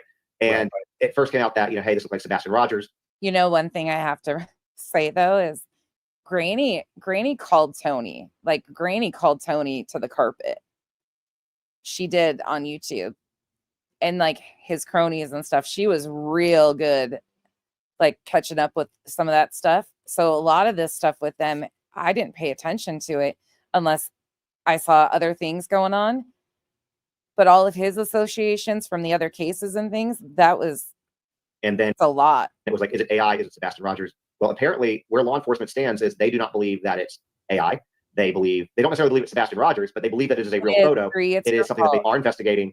They've talked to the woman that took the picture, correct? If I understand. Correct. One of the two guys has talked to her. Okay, so they've talked to them, but they're still investigating. Nothing's been confirmed or denied yet. So right now it's a viable lead. Correct. It's part of the. Mike, I think that's common though, if I'm being honest. I think that most kids that don't like to be barefoot will go swimming without shoes on. They just don't like to have their feet touch things. I know kids like that myself. So unfortunately, both things can be true. They cannot like to be barefoot, and they can also like to swim without. It's one of those things. So it could be that way. I have no idea. Investigation for sure. Is there anything else about North Carolina that you can? I have no idea. speak No, to? I think just, everybody knows Seth went out there and they wouldn't let him see the footage. Law enforcement had told them not to let anybody see the footage. So, You're welcome. in the world that That's we just live my in, that's take. all great stuff, because if there's nothing to see here, then why are you protecting the footage? So, Kodo. everything like that leads them to believe that they've got some real footage, proof of life, so to speak. I mean, that's fantastic. And that footage came from the video. Kodo. Did you guys know that they struck Kodo, that video? I'm so glad that you got it. That's interesting. Huh. Wonder why they wanted that down before court. Visitor center, I'm assuming, surveillance from there. Correct. Yeah. Didn't they send a preservation notice to everybody that they wanted all this stuff preserved? Wouldn't they want it preserved? I mean, you would think they would want that preserved to have the integrity of it all. There's a lot of rumors regarding that photo, that the woman in there is somehow related to Sebastian or related to Chris or Katie or Seth. I mean, I've heard all different versions of it. Is there any truth to that rumor that you were able to speak to? Not to my knowledge. That person in there. Just Debbie, I kind of started to win you over a little bit, huh? I remember when you were like, God, you're A terrible. lady with a blonde hair and a bun, and Which is totally okay too, because I have my moments, trust and believe. I think there are people that speculating there might be some similarities, but I don't think there's really anything to that. I think it's just that she may not even be related to the kid in the picture. It could just be an angle, Yeah, absolutely. Well, I just wanted to make sure we address that coming from your mouth. Sure. To kind of stop that on the internet. Yeah. Is there anything else that's new regarding Sebastian's case that people should be aware of? Not at this time. All right. Well, let's get into you then. So Wonderful. Wonderful. I know you're very excited. I have a list of questions because I asked my followers, hey, what do you want to know? And then I asked some of my own too. I guess let's start with Caleb, because that's what kind of brought you into this world. Well, actually, let's actually go back before that. Tell us, whatever you're to the degree that you're comfortable sharing. What's your background as far as like what you do? What you want people to know about you. So let's just have a conversation, right? Oh, wrong one. I have no spokesperson. Whoops, we got excited for no reason. It's a different one. It's a different one that Kodo got it with. That she got hit multiple. Person background. It was the other one. I did not wake up 2 months ago and decide that I wanted to be somebody's spokesperson. I'm not one of these people that wants to put myself in somebody's bad situation. I'm a normal guy. I've got a normal family. I've got a great family. I've been blessed in life. Wait a minute here, sir. Wait a minute. Did you just really say that? Spokesperson background. I did not wake up 2 months ago and decide that I wanted to be somebody's spokesperson. I'm not one of these people that wants to put myself in somebody's bad situation. I'm a normal guy. I've got a normal family. I've got a great family. I've been blessed in life. And I happen to be really good friends with. Never mind. I'm wrong. She said no, she won. She's sending me messages. I don't know. We'll find out when she comes back in and tells us. Come back in and tell her. Oh, okay. Okay. Kodo's confusing me. Randy Harris, I work with him. He likes me. He trusts me, and the feeling's mutual. And when I started out with Caleb's case, it was kind of like this deal with Seth. I mean, I just started out giving him advice from the background. I helped him kind of gain control of a Facebook page to where we could kind of control the message and use it to, create some volunteers and whatnot. And hold up. You guys catching this? You catching all this? So on Betty's, he acknowledges that he was basically kind of cleaning up the social media aspects. Here, they're acknowledging this. Be really good friends with that they came in to get control of a Facebook group. Randy Harris, I work with him. He likes me. He trusts me, and the feeling's mutual. Oh, and when I started out with Caleb's case, it was kind of like this deal with Seth. I mean, I just started out giving him advice from the background. I helped him kind of gain control of a Facebook page to where we could kind of control the message and use it to, create some volunteers and whatnot. And we could kind of control the message. Why would message control be something that was needed? There's a child missing. He got about a week and a half to 2 weeks into that. And it became, when we would talk, it was more, man, I could really use you here.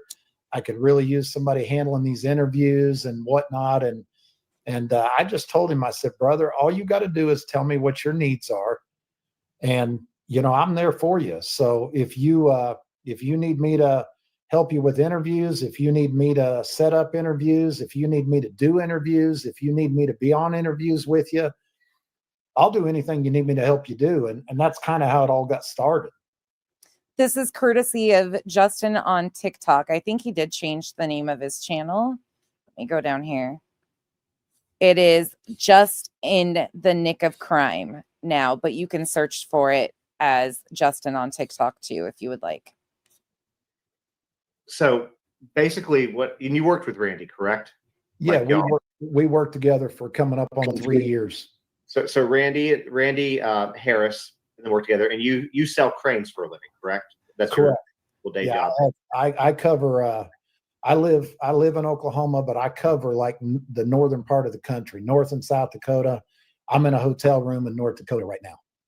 So the next thing I'm going to say, and I already know the answer to this question, and I'm going to ask it anyways, even though it seems like a dumb question, but I know how the internet works. Do what? Probably is. Yeah. Chris Proudfoot works with cranes as an operator, and you sell them. Is there any connection there? No, sir. I didn't know. The first conversation I had with Chris and Katie, when I was talking to them about being a spokesperson for all 3 members of the family, that's when I found out that he operated a crane. So the crane world is. I'm just going to say it. Something really bothers me here. And I don't know what it is, but something about his involvement bothers me. Is big but small. So we know some of the same companies that we've worked together with, but he operates a crane in the South. And that is not me saying that he is involved in anything. I can't tell you what bothers me right now. But something about how he, like, his role, his title continues to change. He came in to help him get control of a Facebook group. Like, then he goes on BJ's and was saying he was basically the cleanup crew. Southeast part of the country. To clean up some of the things that had gone wrong in interviews. And I sell cranes up in the northern part of the country. So not only would I not know him, but we wouldn't even cross paths. Something like ever. Weird. So it's just a coincidence. That's all. Or it really is bothersome. So as far as Randy's case, because Caleb's case goes, let's go into that one first, because you know that when we get into the Sebastian Rogers case is very, very convoluted with a lot of layers. Caleb's right now is still fairly straightforward. I mean, there are layers to it, but it's easier. Is there anything, like, how do I want to ask this? I'll just ask it this way. Is there any financial gain for you for working? So there is not only zero financial gain. I've not taken $1 from Randy. Randy can verify that. People can reach out to Randy to verify that. My wife and I have spent money out of our pockets for me to be able to be with him in Corpus Christi. I am not. I'll let you ask. Hold on. I just got a message that said last night he says something about his own money. Let's see if I can find it really quick.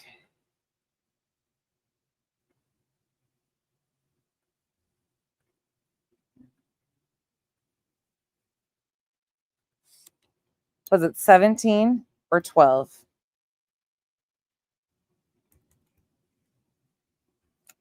Let's look. Let's see what we've got. Hold on, give me 1 second.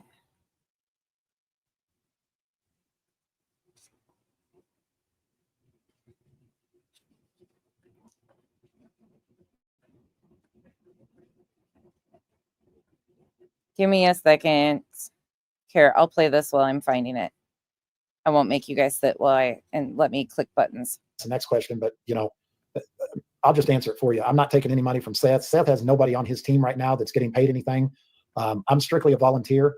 I've been blessed in life. I'm in a good situation financially. And even if they offered me money, which I don't have the skill set to back that up, I wouldn't take any money from one of these families going through this. And if I couldn't spend my own dime to help and to be there for them, then I wouldn't do it. And that's the same with, I'm guessing the same with Caleb's case as well. Because there's rumors out there, and again, I've spoken to you a lot, so I feel that I know the answer to this question, but I'll ask you anyways. There's rumors that people are floating out there that you were being compensated out of the GoFundMe that they were putting together for Caleb, and I'll just let you address that. I believe I know the answer. Okay, I do know the answer, but I'm going to let you answer it. So I started the GoFundMe account with some other coworkers, and I put the first $500 into that account for the family. I never actually had access to the account because it was the first GoFundMe account I'd ever created. But when you create a GoFundMe account, the money is basically in a cloud until you direct the account or the platform to dump into somebody's bank account. So all the way until a month or so ago, that money was in a cloud. I had no access to it. And at the point in time that Randy was ready to have that dumped into his account, he gave me that information. We had to go back and forth through some verification, emails, and then the money went in. So I'm glad that you answered that. Thank you, because I know that's been something that's been. I want to go back to last night really quick.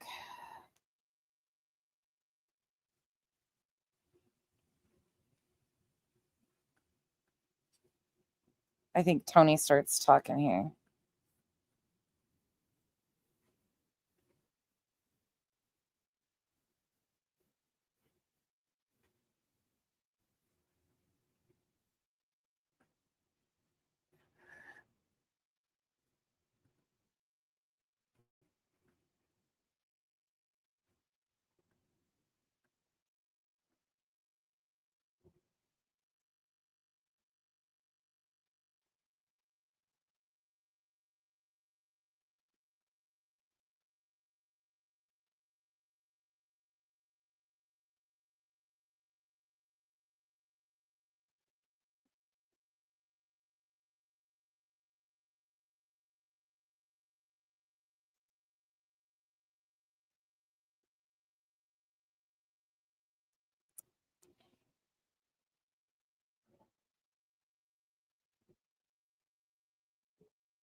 I was simply trying to help him come up with a qualified search and rescue team. And it got to the point where Seth was. That wasn't sharing that entire time, was it? Did that not share the entire time? Gosh, dang it. Hold on. You only missed a minute or two of it. Sorry.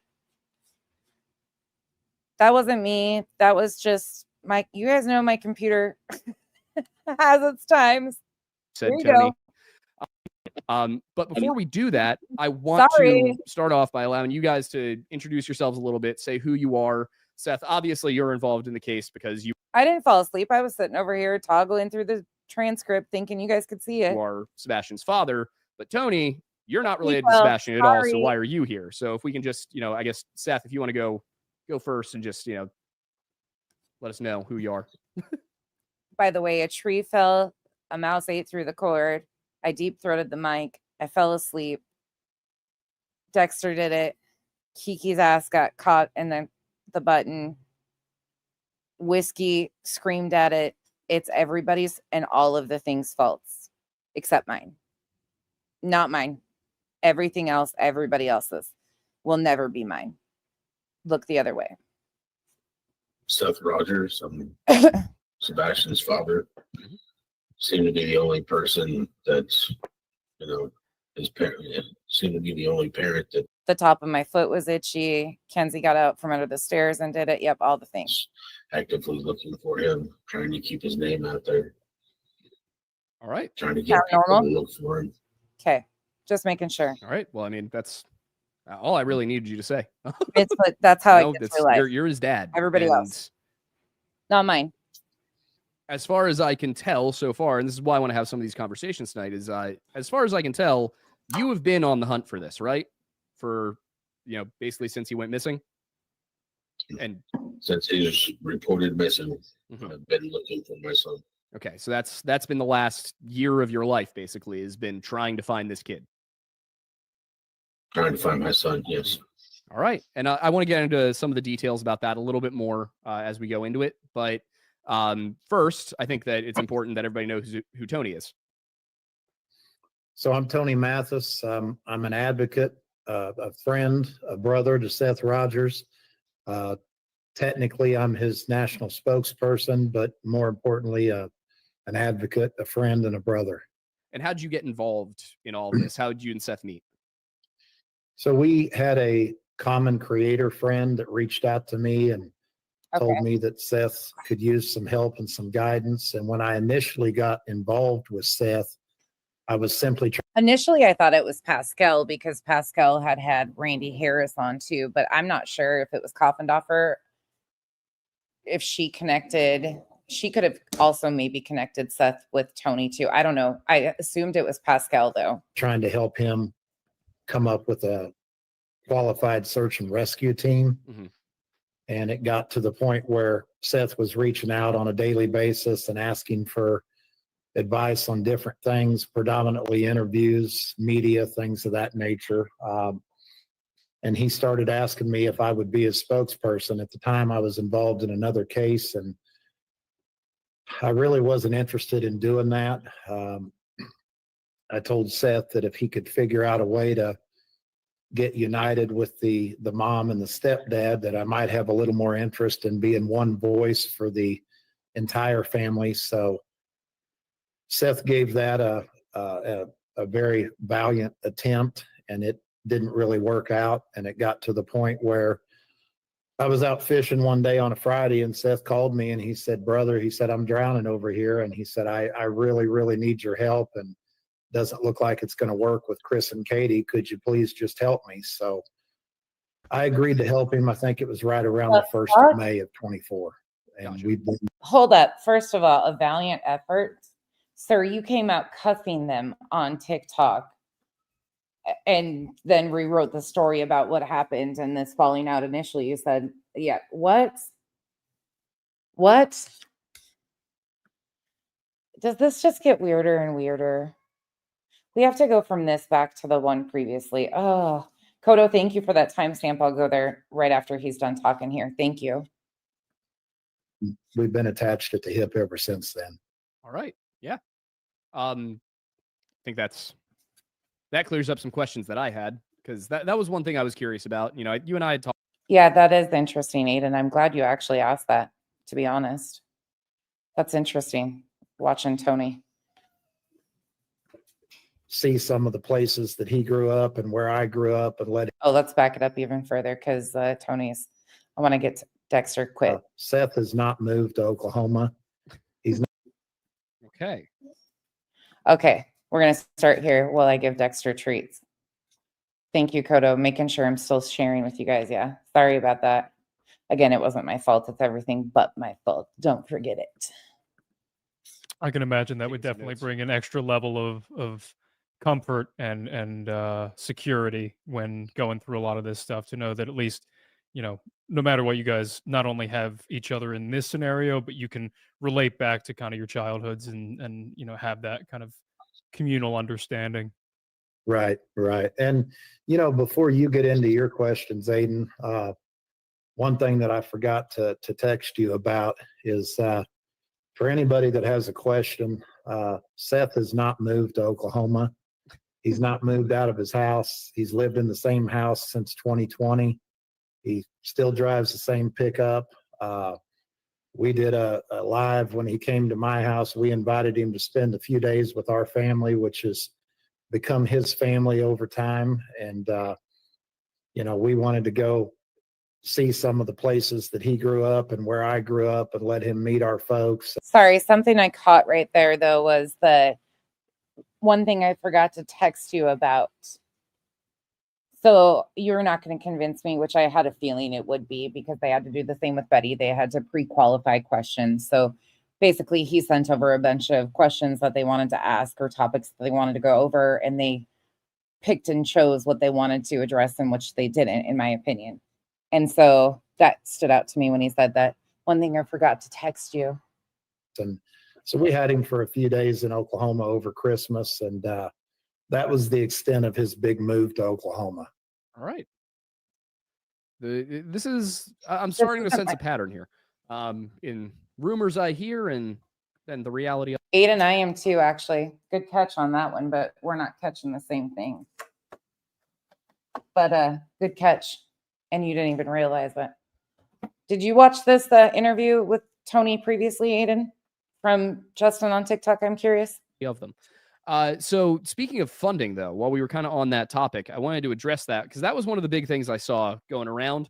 All of these claims that, you know, there's this GoFundMe that the Proudfoot said they didn't want set up, and then that Seth, you know, it materialized. And I don't want to say, you know, I'm going to ask you guys who created it and all that, but the issue of the GoFundMe has been Proudfoots didn't want it. they don't know where the money is going. And there are these claims out there that, Seth, you gave money from that. Okay, we heard this piece already. Let's go forward. Let's see. I want to find Kodo. Do you know where the spot is where he says Tony says he spent money? Somebody is saying that Tony makes a statement in last night's live stream that he spent money out of his own pocket and gives an amount. That's the part I'm looking for. If you're still in here. See, I was not prepared. You guys are catching me with my pants down tonight. While I look for that, I'm going to go back here. That's interesting, though, that's the introduction they gave last night. Floating out there and wanted to make sure that people knew that you're doing this Haven't as a volunteer, as you are. Your own time, your money, you're taking, so here's what I can tell you about Tony. Because obviously, y'all know that we've spoken multiple times. You've seen me with him, here on TikTok a few times. Tony also has a family, and I'm not gonna get into the details of his family, but he's working, he travels, he's taking time away from his hobbies, his family to do this. And I guess that leads me to the next question. Why? I know why you took Randy's, but why Seth? What has drawn you to this case? Quite honestly, I didn't want to be involved in this case because it was so muddy. But we had some common acquaintances, Seth and I did. And without getting into a lot of that, some of the acquaintances had connected me with Seth and told me that he needed some guidance, some direction. Started about 3 weeks ago. About 3 weeks ago, he was concerned about search and rescue. So I was trying to get him set up with some search and rescue people. And then as we got to talking each and every day, it became more obvious that he wanted somebody doing his interviews. He wanted somebody helping him with interviews. He wanted somebody handling all the media, and he just didn't want to do it. So what happened was I told him that if I was going to do it, I said, I need to talk to my wife. I need to talk to the Harris family. If I'm going to do it to help you, I'd really like to represent all three of you, because back then it was, Team Seth. That is not crazy to me. Thank you, Mal.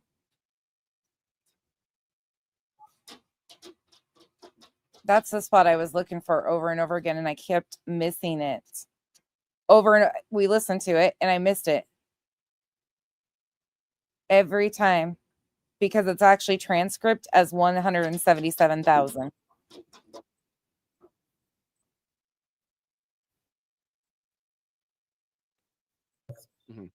So right there. So I think that, Tony, to just spend when I volunteer to help a certain situation. And I told you on the phone, I think as of our last trip to Tennessee, my wife and I were a little over $17,000 into helping Seth. So not only is there not a financial gain, there's been a significant expense. Yeah, that's the part I keep. Oh, God, this guy. Team Sebastian, I just didn't think it would be productive to represent, one side, so to speak. So, Mal, I didn't either. And we heard it. I just, for some reason, wasn't even paying attention because I wasn't expecting to go to this part, but this just naturally flowed into this off of Bree's comment. And it's really interesting now hearing him speak last night versus back in May. It's really interesting. We spent the next couple. Do you guys find it a little weird? Weeks, trying to get Chris and Katie on board. And, to this day, I don't know that won't ultimately happen. But, right now, Friday, I agreed, Seth finally just laid it out there and he said, look, are you going to do this for me or not? And I said, yeah, brother, I'll do it for you. But, even now, I'm still doing what I can do to protect Chris and Katie. I'm still trying to keep people from bringing them up or saying anything malicious towards them. And of course, yeah, was that the bail? I guess that's more like $18,000 you'd be on the hook for, though. You've only spent $2,000, I think, is how that works if you're the one that bailed her out. I don't know. Seth, we did an interview the other night, and I felt like it was really clean. There was no drama, which, is there's a lot to be said for an interview in this case with no drama. And the offer still stands with Chris and Katie, and quite frankly, if we could get this family all working together, not just superficially but deeply, I could keep everybody from out in front of a camera, and we could go back to focusing on Sebastian. And I don't really care what anybody thinks about me. I mean, I'm just a normal guy. Man, can you imagine if the stream of him on Britney's put that next to all of these? Oof. And the difference in the story there. Oh, shit. I bumped us off. How did I get there? Hold on. This is so weird. This is all so fucking weird. Every bit of it. Quite frankly, you know, if we could get this family all working together, not just superficially, but deeply, you know, I could keep everybody from out in front of a camera, and we could go back to focusing on Sebastian. And, you know, I don't really care. I don't really care what anybody thinks about me. I mean, I'm just a normal guy. If you put that interview of BJ's, the one where he got pissed off because they were exposing those messages from that group chat, if you put those three, this one, then the one of BJ's and the one last night with Tony, what a wild whiplash you'll have. I don't claim to be an expert in this. I didn't ask to do this. But, you know, I've got half the world out there throwing darts at me, and I'm a big boy with broad shoulders and thick skin. And if I've got people throwing arrows at me and literally creating YouTube, you know, lives to talk about me when they've never met me, that's fine. I'm okay with it. Because if they're doing that to me, they're not doing it to the family. And let's face it, those types of people, they don't care anything about Sebastian. They're never going to care anything about Sebastian. They're never going to get on the ground and help. They're never going to put any positive vibes out there for the kid. So they're going to throw arrows at somebody. It just as well be me. And if they're throwing them at me, they're not throwing them at the family.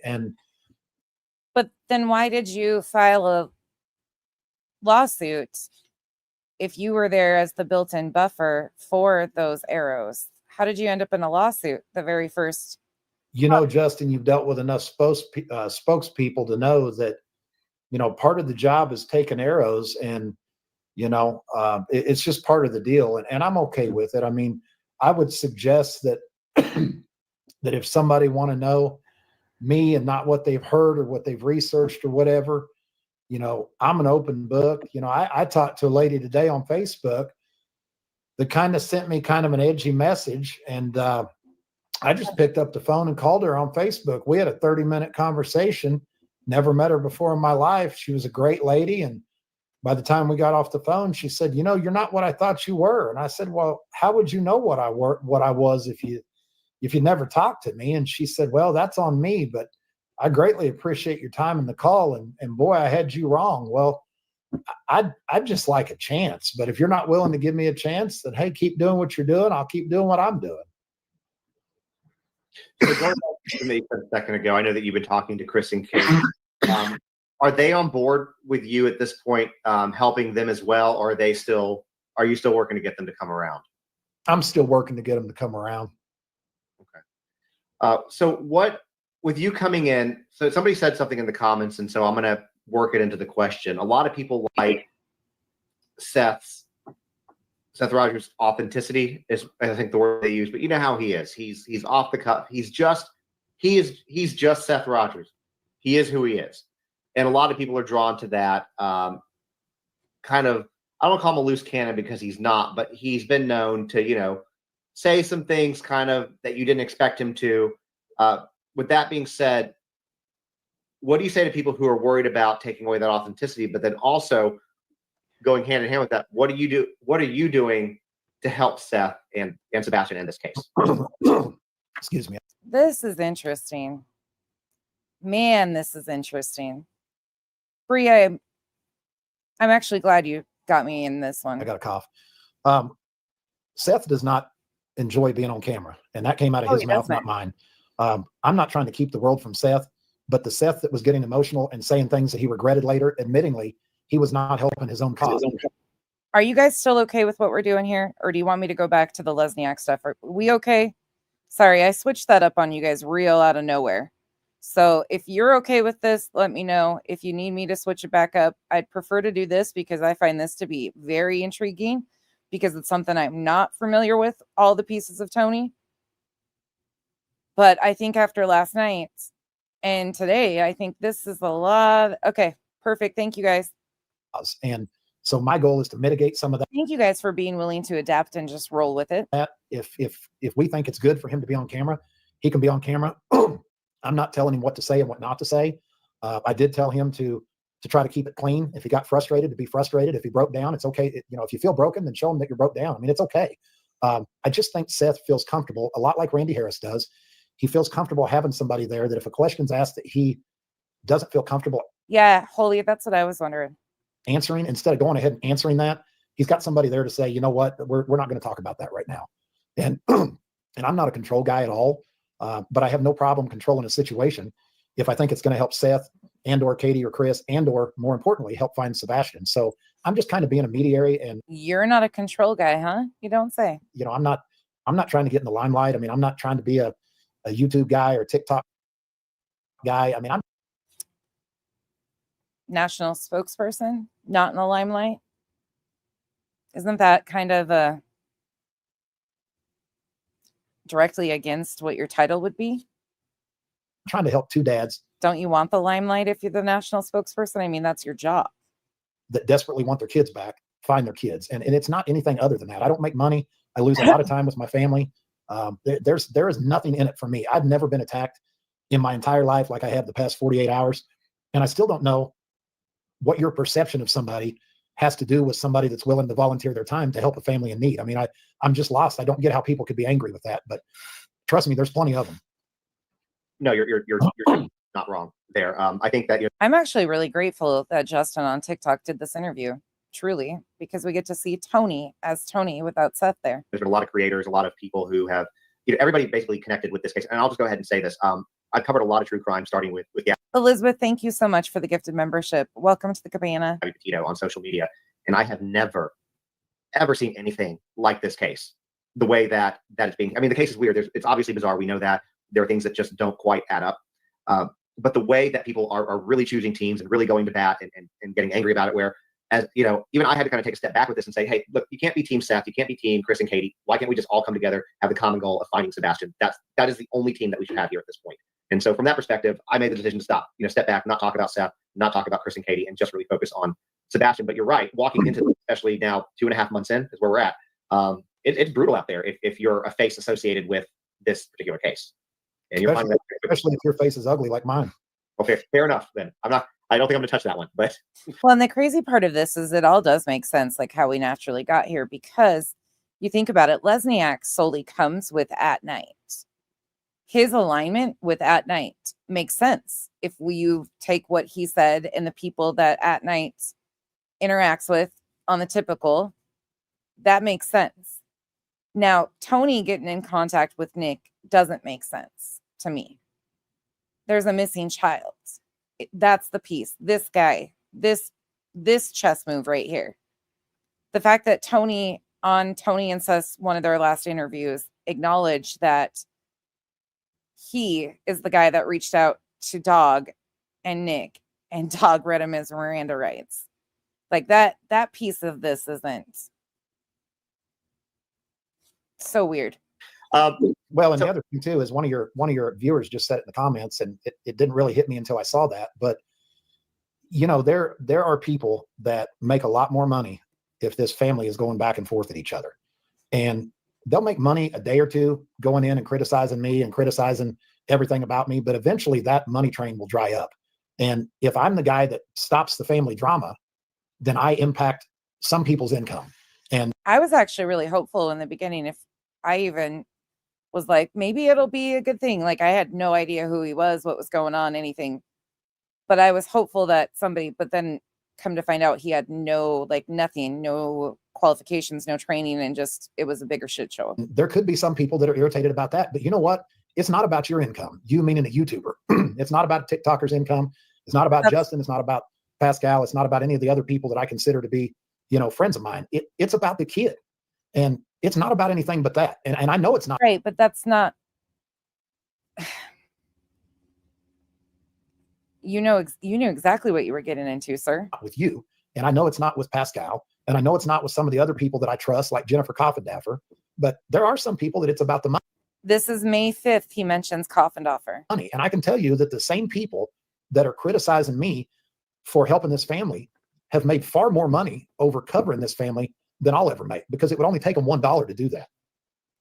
Tebow, Justin on TikTok and him were connected through the Caleb Harris case. He had done stuff, I think, with Justin on TikTok during the Caleb Harris stuff on TikTok.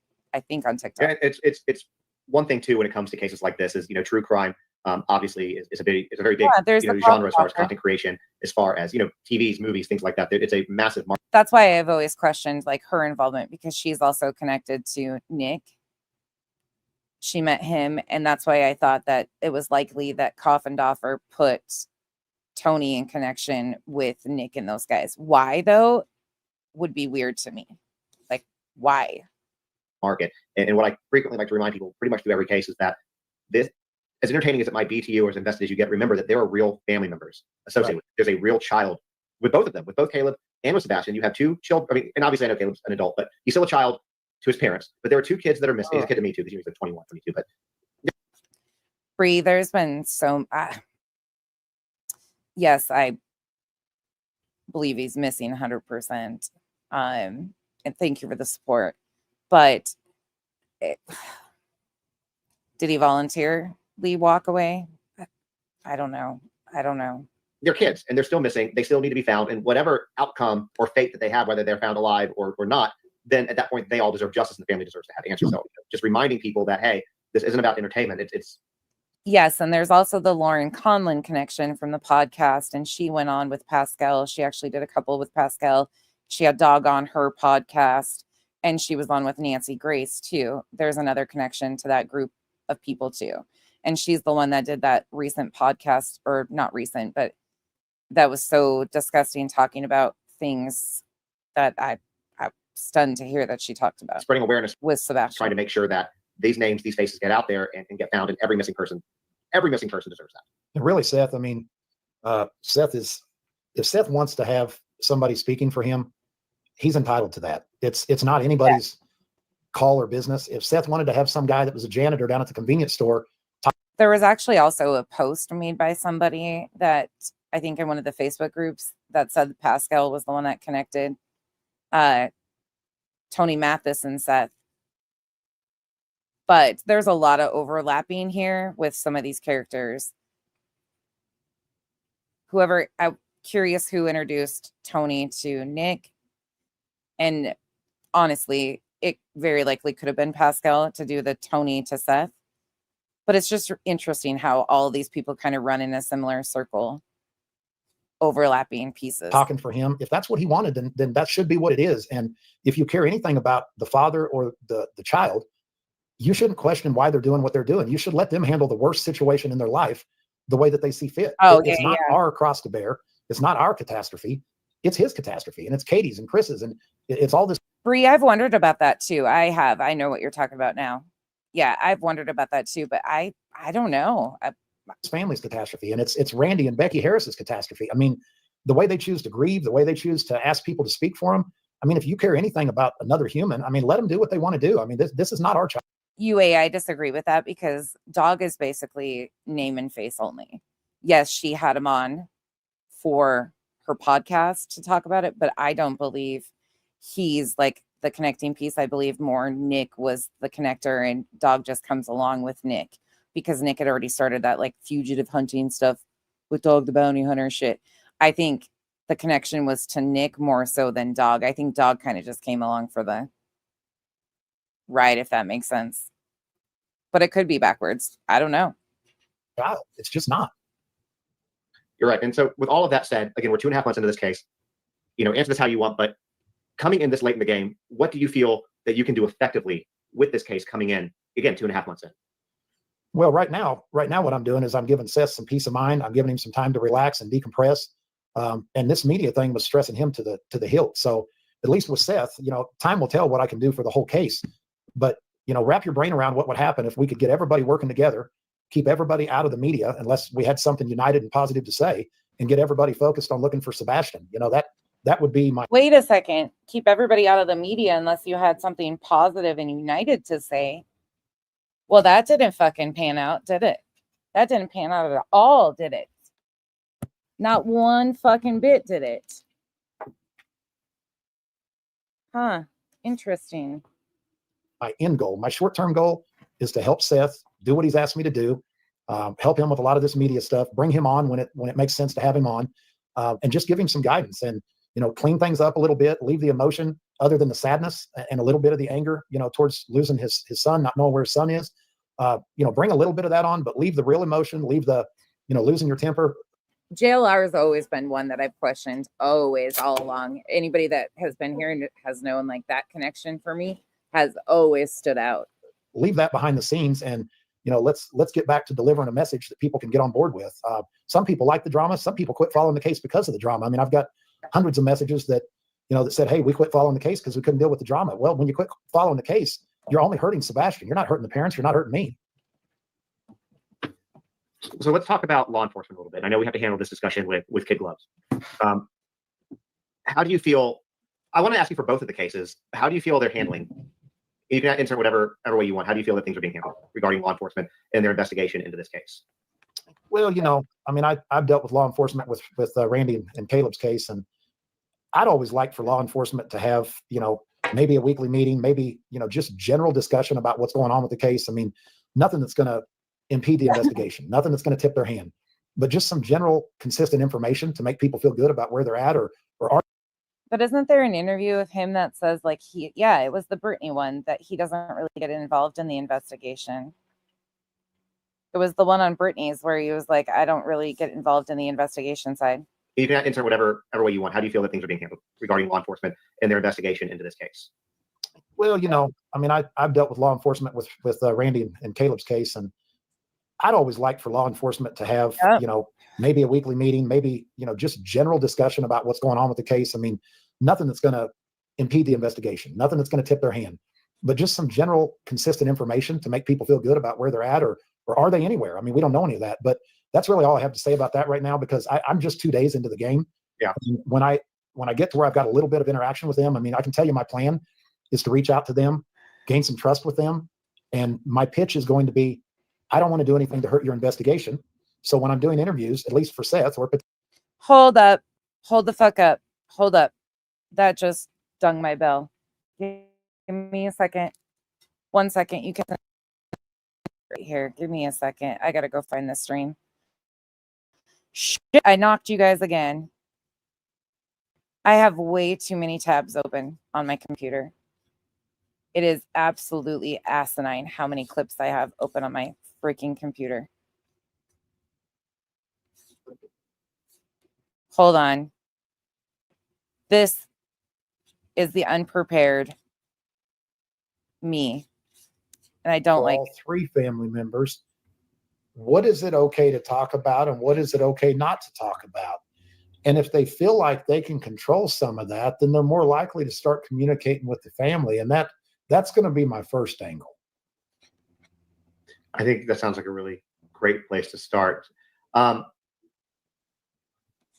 far as Caleb's case goes, though, are you able to comment on how you feel law enforcement is handling that one? I'd like more communication. Okay. But Randy does, to be fair, Randy and I are both law enforcement supporters. Randy gets a meeting every Wednesday. I would like them to be a little more open with the information that they're giving him. Again, nothing specific, but hey, do you have somebody in your crosshairs? Yes, we do. Perfect. That's all we need to know. Do you have something I can take home and tell his mother that will allow her to sleep a little better at night? That's all I'm after. That's it. Nothing more specific. Speaking of somebody in the crosshairs, let's go back to 5/16 from TikTok. This is May 16th, so it would have been 11 days after the one we were watching with Justin on TikTok. Let's go over here for a second. You just heard the law enforcement thing he said, but 11 days later, this is what he says. Other than not throwing out the PI, I should say. Seth talks to Bobby Simmons. I don't know what the nature of those calls is. And quite honestly, until Stephen brought me this information and somebody else brought me some information last night, I haven't been involved in any of the communication with law enforcement, because at this point, that's not what Seth has asked me to do. So, I don't have those answers, but I know when he got this information, definitively it was not anything he had ever had or knew about. I think that we should, us as people that are wanting Sebastian found, pressure the shit out of him. Yeah, I mean, I agree. I mean, my question is like, who is there? Mal, I have no freaking clue who came up. I have no idea who came up with Rico. No clue. Did you hear that though? That's really interesting to me. That's really interesting because over here, he's talking about, let's see, probably 2 minutes back. Interviews, at least for Seth, or potentially for all three family members, what is it okay to talk about and what is it okay not to talk about? And if they feel like they can control some of that, then they're more likely to start communicating with the family. And that's going to be my first angle. I think that sounds like a really great place to start. As far as Caleb's case goes, though, are you able to comment on how you feel law enforcement is handling that one? I'd like more communication. So 11 days later, and Seth has asked him or told him he doesn't want him involved. That's not something Seth wanted him to do, was involve himself with the law enforcement stuff, is what he said on TikTok 11 days later. Okay. Interesting. But Randy does, to be fair, Randy and I are both law enforcement supporters. Randy gets a meeting every Wednesday. I would like them to be a little more open with the information that they're giving him. Again, nothing specific, but hey, do you have somebody in your crosshairs? Yes, we do. Perfect. That's all we need to know. Do you have something I can take home and tell his mother that will allow her to sleep a little better at night? That's all I'm after. That's it. Nothing more specific. Speaking of somebody in the crosshairs, with this case with Sebastian Rogers, last update we had from law enforcement, which was probably 2-ish weeks ago, basically it was they're still searching, keep your eyes open, check your properties if you live in the area, but there's no real leads. There's nothing, no foul play, no real leads, not a criminal investigation, etc. Other than the picture that's out there now that they've not said, that is a lead. They've said that it is a lead. They're looking into it. They're investigating it. Have you heard of anything else that you're able to speak to? Obviously, if you can't, you can't. Regarding leads or any movement in this case where they might have somebody in their crosshairs enough to at least kind of look at them. I haven't heard anything like that, and I'll be straight with you, Justin. The first couple days, it's been trying to get a Facebook group created that we could use for resources. We could use to disseminate information. Those Facebook groups are something he really likes. It's been, trying to Step one of the playbook, have a Facebook discussion group so you can hand select content creators to run your narrative. to come up with a plan, trying to come up with a standard way we do things. I have not dug much at all into the case. And really and truly, I need to know what it's okay for me to know. And that needs to be working in conjunction with the PI, with law enforcement. And that's what I should be sharing. I don't really need to be deeply involved in the case. I'll be more involved than I am today. But after the first 2 days, I'm not really that deep into the case. I'm still working on setting up an interview schedule and, getting to know the personalities of the people involved. And, it's kind of like starting any other new job. You don't get in there and start going. Good question, Music City Mom. That's a good question. Crazy. You start learning your coworkers and what everybody's personality is. And, you start kind of identifying how it is you're going to move, if that makes sense. It does. So you've got interview scheduled. So are you allowed to speak about what interviews you have? Crafty girl. But if you think about it, those Facebook discussion groups are the baseline for a lot of content creators, misinformation, connection to family members, random anonymous sources. They stem from those Facebook discussion groups. Content creators in the true crime or whatever this overlapping hellscape is that call themselves true crime are reliant on Facebook discussion groups to build rumors, pretend that they have some inside source connection to the family. They're absolutely necessary in this playbook to exploit these cases. 100%. Yeah, or what y'all have coming up. If not, again, it's okay. But so we have Absolutely, News Nation, Elizabeth Vargas tomorrow. We have Nancy Grace on Tuesday, and that's the extent of what we've got. We're going to be doing. I'm going to be getting on some groups on TikTok with some people that have a high following like yourself and some other people. I'm going to be doing an interview at some point with Jennifer Coffindaffer. But I know for a fact that Seth and I together are going to do News Nation and Nancy Grace in the next 2 days. So within the first few days of him coming on, he knew he was going to go on with Coffindaffer already. Okay, and then you kind of answered this, but I'm going to throw this up there because somebody asked. we need mainstream media to air and repeatedly run Sebastian's missing persons case. Can you get mainstream media to pick up Sebastian's case? So I know you just mentioned a few of those. Are there plans to get any more of the, obviously News Nation is great. A lot of us who are in the true crime space watch it, but any more of the more mainstream networks, your Fox, CNN, even more local stations in Nashville. Is there any plans, or are you working on a plan to get in front mainstream media, more of the national media? Because obviously, last thing I'll say here is social media, but you know how this works. You can talk to a lot of people who don't do a lot of social media, and they will have no clue about this case at all. So it's basically another medium to reach. Yeah, absolutely. I mean, I've got, quite a few media connections that I simply made through Caleb's case. And I've had a lot of those people reach out to me. Fox and Friends is one of them. We're still working. Seth never went on Fox and Friends, did he? It was Katie, right? Working to get on with Good Morning America. I'd like to talk to John Walsh about his new show, but absolutely. I mean, we haven't really even begun to go after the media yet. We're still trying to come up with a plan. And, the News Nation interview and the Nancy Grace interview, they just fell into our lap. That's nothing that I went and did. And I'm not a guy that's got every media on speed dial. I've got 4 or 5 major contacts, through you. I mean, I've become friends with Joe Petito. He's helped a little bit, push some people our way, but there's definitely plans to get some bigger interviews with some bigger media outlets. We've got to get our plan together, and we've got to get our schedules together. And, it's if we can do 2 or 3 of those interviews a week, we're doing really, really well, in addition to the other platforms that we're utilizing. Wow. And just so you know, I would leverage, maybe reach out to Joe. Joe does have John Walsh's information. Yeah. So I don't know, and y'all can have that discussion, but Joe's got a lot of very good resources as well. And I'm sure he wouldn't mind, at least in fact, I can tell you for a fact, he has no problem at least sending a message to them and asking. So right. He's been very helpful. Yeah, he enjoys doing that. We can't speak highly enough about Joe. So didn't he pop on? I think he popped on one of our TikToks. That's interesting that the Nancy Grace one still hasn't been put up with the photo. Do you think it will go back up, Rainbows and Gossip? Does anybody in here think that she'll put that up?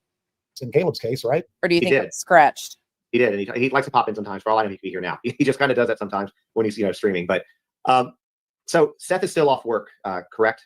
At this point in time? Yes, he goes back to work next week. Okay. How do you know? Are you able to say how he's feeling about that? Because I know he's got to be a little stressed.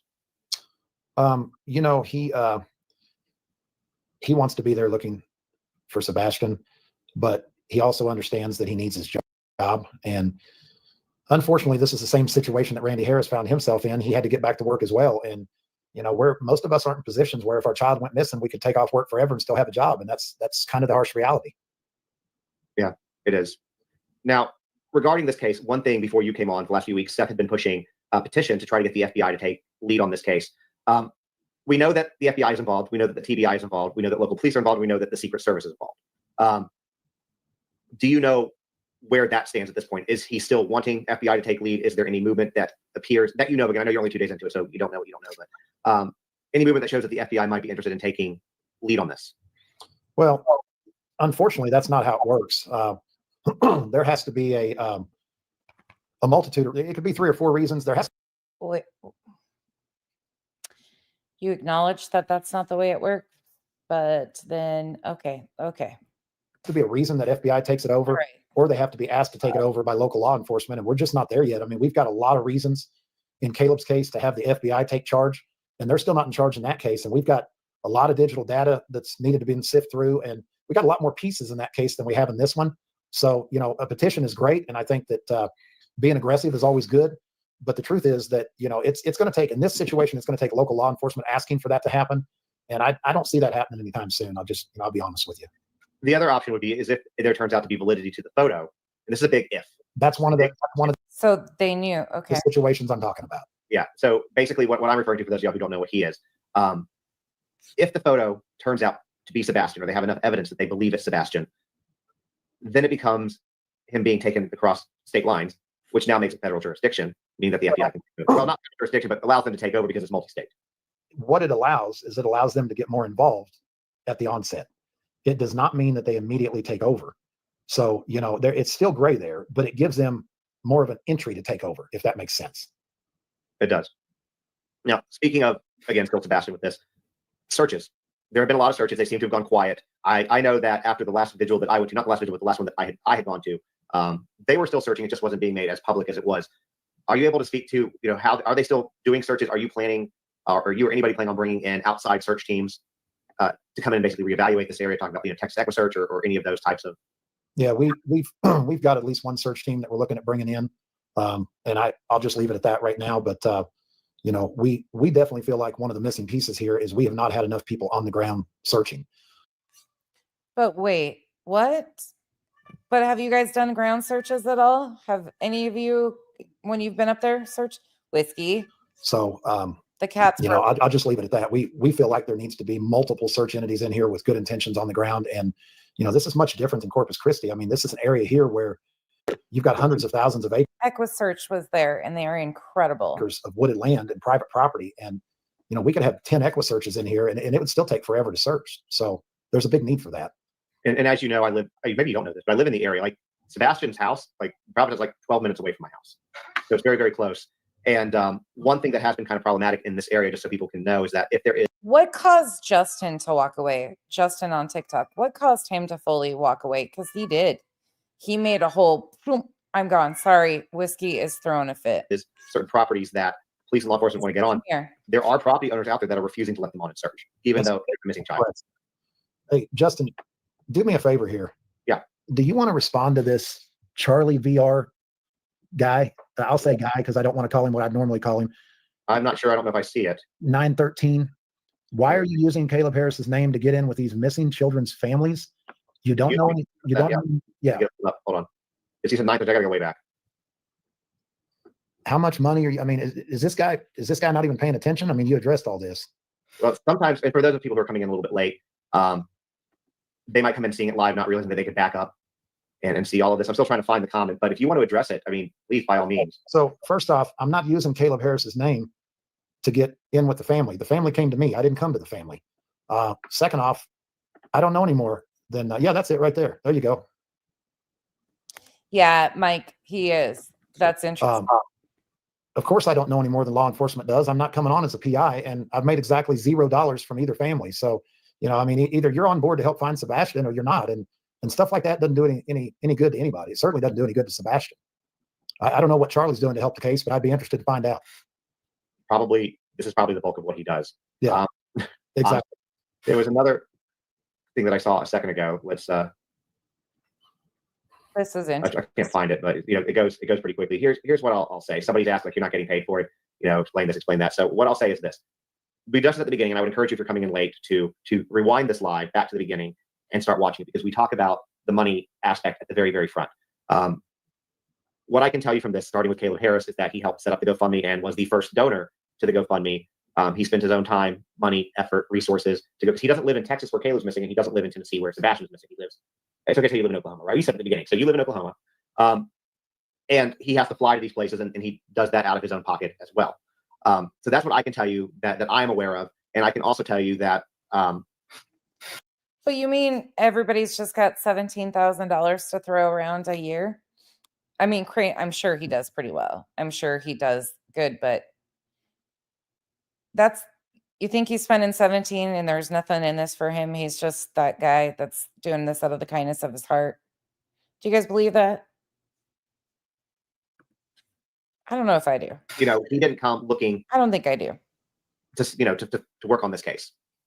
Seth asked him to work on it. Seth felt he needed a spokesperson. I don't know why. I didn't speak to Seth about this. This was his decision. So I don't know what, but I would imagine the fact that, not putting words in his mouth, that he is mentally and physically exhausted. It's been 2.5 months that his kid has been missing. He's done, I don't even know how many interviews. I'd say probably hundreds. Hallucinogenic recipe. What's interesting about him is a lot of that stuff happened on TikTok.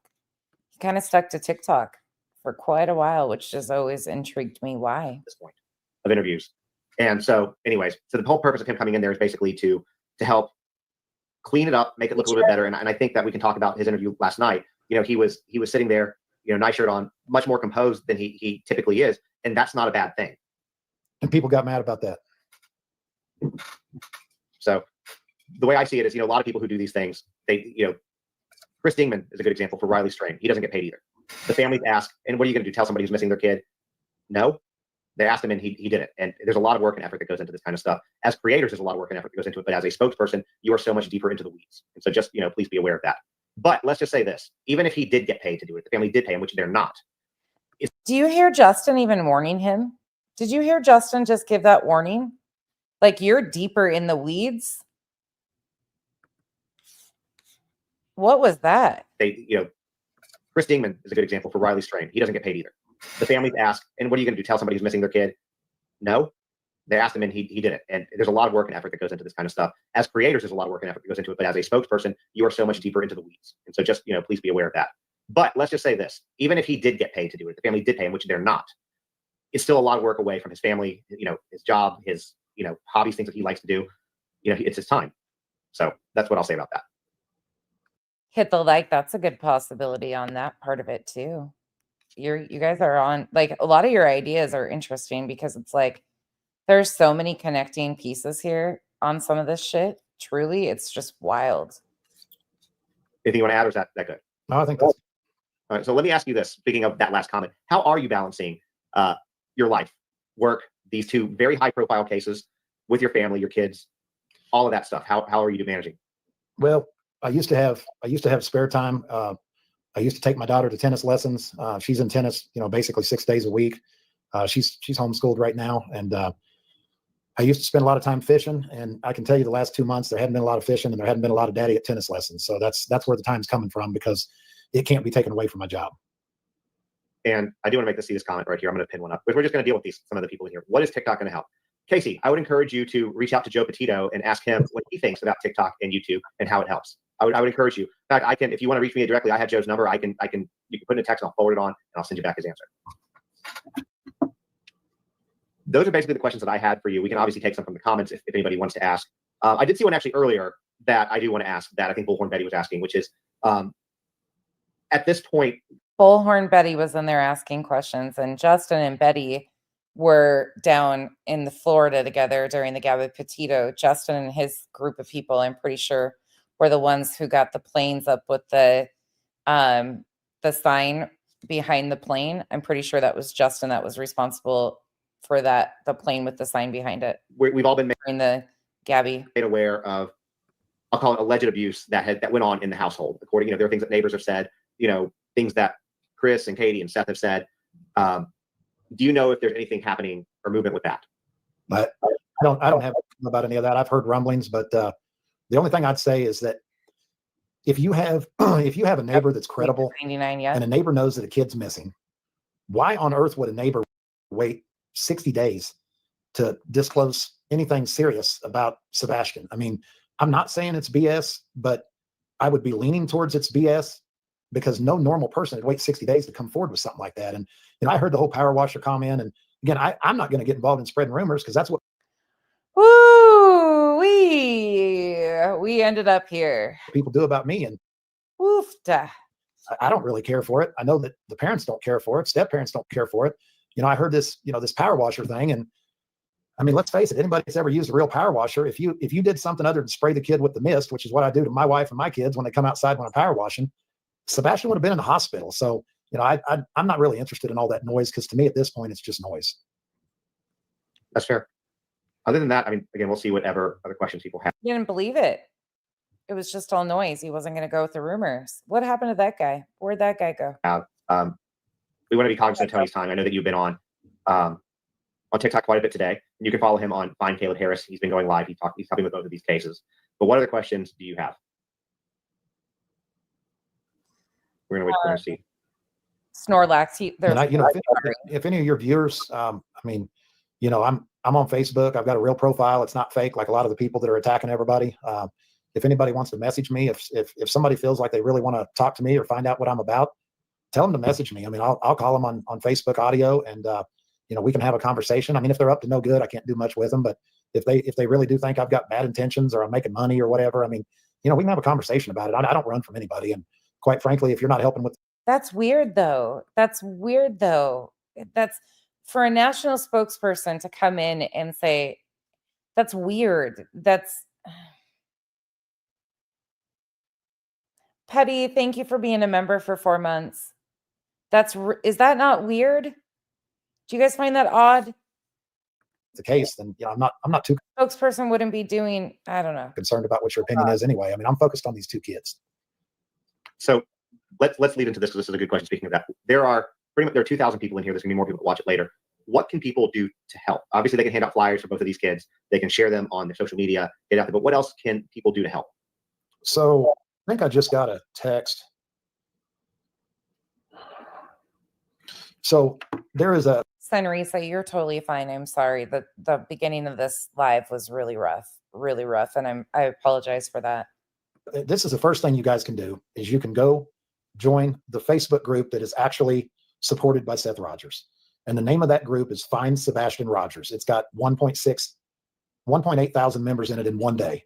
You're going to be able to go on that page. You're going to be able to download flyers. I mean, right now, the best thing you can do is not be part of the problem, be part of the solution, pass flyers out, talk about the case in a positive way, pray, let law enforcement do their job. What problem? Let law enforcement do their job. You don't say. In a situation like this, somebody says, stop the drama and BS. That will help immensely. I mean, amen to that. That's spot on. But if you want to get actively involved, there's nobody telling anybody they can't go to Hendersonville, Tennessee and start searching. I mean, if you got a week, you want to donate some of your time, make sure you got permission to search where you're searching, but there's nothing wrong with going and getting in the woods or the weeds. And, if you'll reach out to the administrators of that Facebook page, they can tell you what they'd like to see searched. Flyer distribution is incredible. I mean, it's absolutely. The National Spokesperson for a father of a missing child. Sorry, whiskey's broken. Thank God she's getting fixed as soon as she's out of heat. Kenzie set it up, but whiskey, stop. And the more you talk to her, the more she cries. Anyways, the National Spokesperson for the father of a missing child. Whiskey. she's really dramatic. My God, she's so dramatic. But this guy just brought up and mentioned the drama. Don't be a part of the problem. He mentioned the drama before he mentioned what you can do to help find Sebastian or Sebastian. You're supposed to be the spokesperson for the father of a missing child. The missing child should be the first and foremost priority at all times. And the drama was incredible. So, if you want to do that, if you live anywhere in the Tennessee area or North Carolina area, spend a day, handing out flyers. I mean, that'd be fantastic. What about financially? What can they do? There's not, I know there was a GoFundMe account created early and, we're not really using that or anything. I mean, I think that they're working on setting up, like a non-for-profit organization for all things related to Sebastian. But we're not there yet. I mean, right now this was May 5th, you guys, May 5th. Let's take that back. Really using that or anything. I mean, I think that they're working on setting up, like a non-for-profit organization for all things related to Sebastian. But we're not there yet. I mean, right now we're not asking for money right now. We're asking for people to stop the drama, stop attacking people, get on the ground and help search, pass flyers out. I mean, this is not a money grab by the family or by me or by anybody else. I mean, again, Seth does not have one person today on his team that is getting paid. Not just me, but nobody's getting paid. Everybody's volunteer.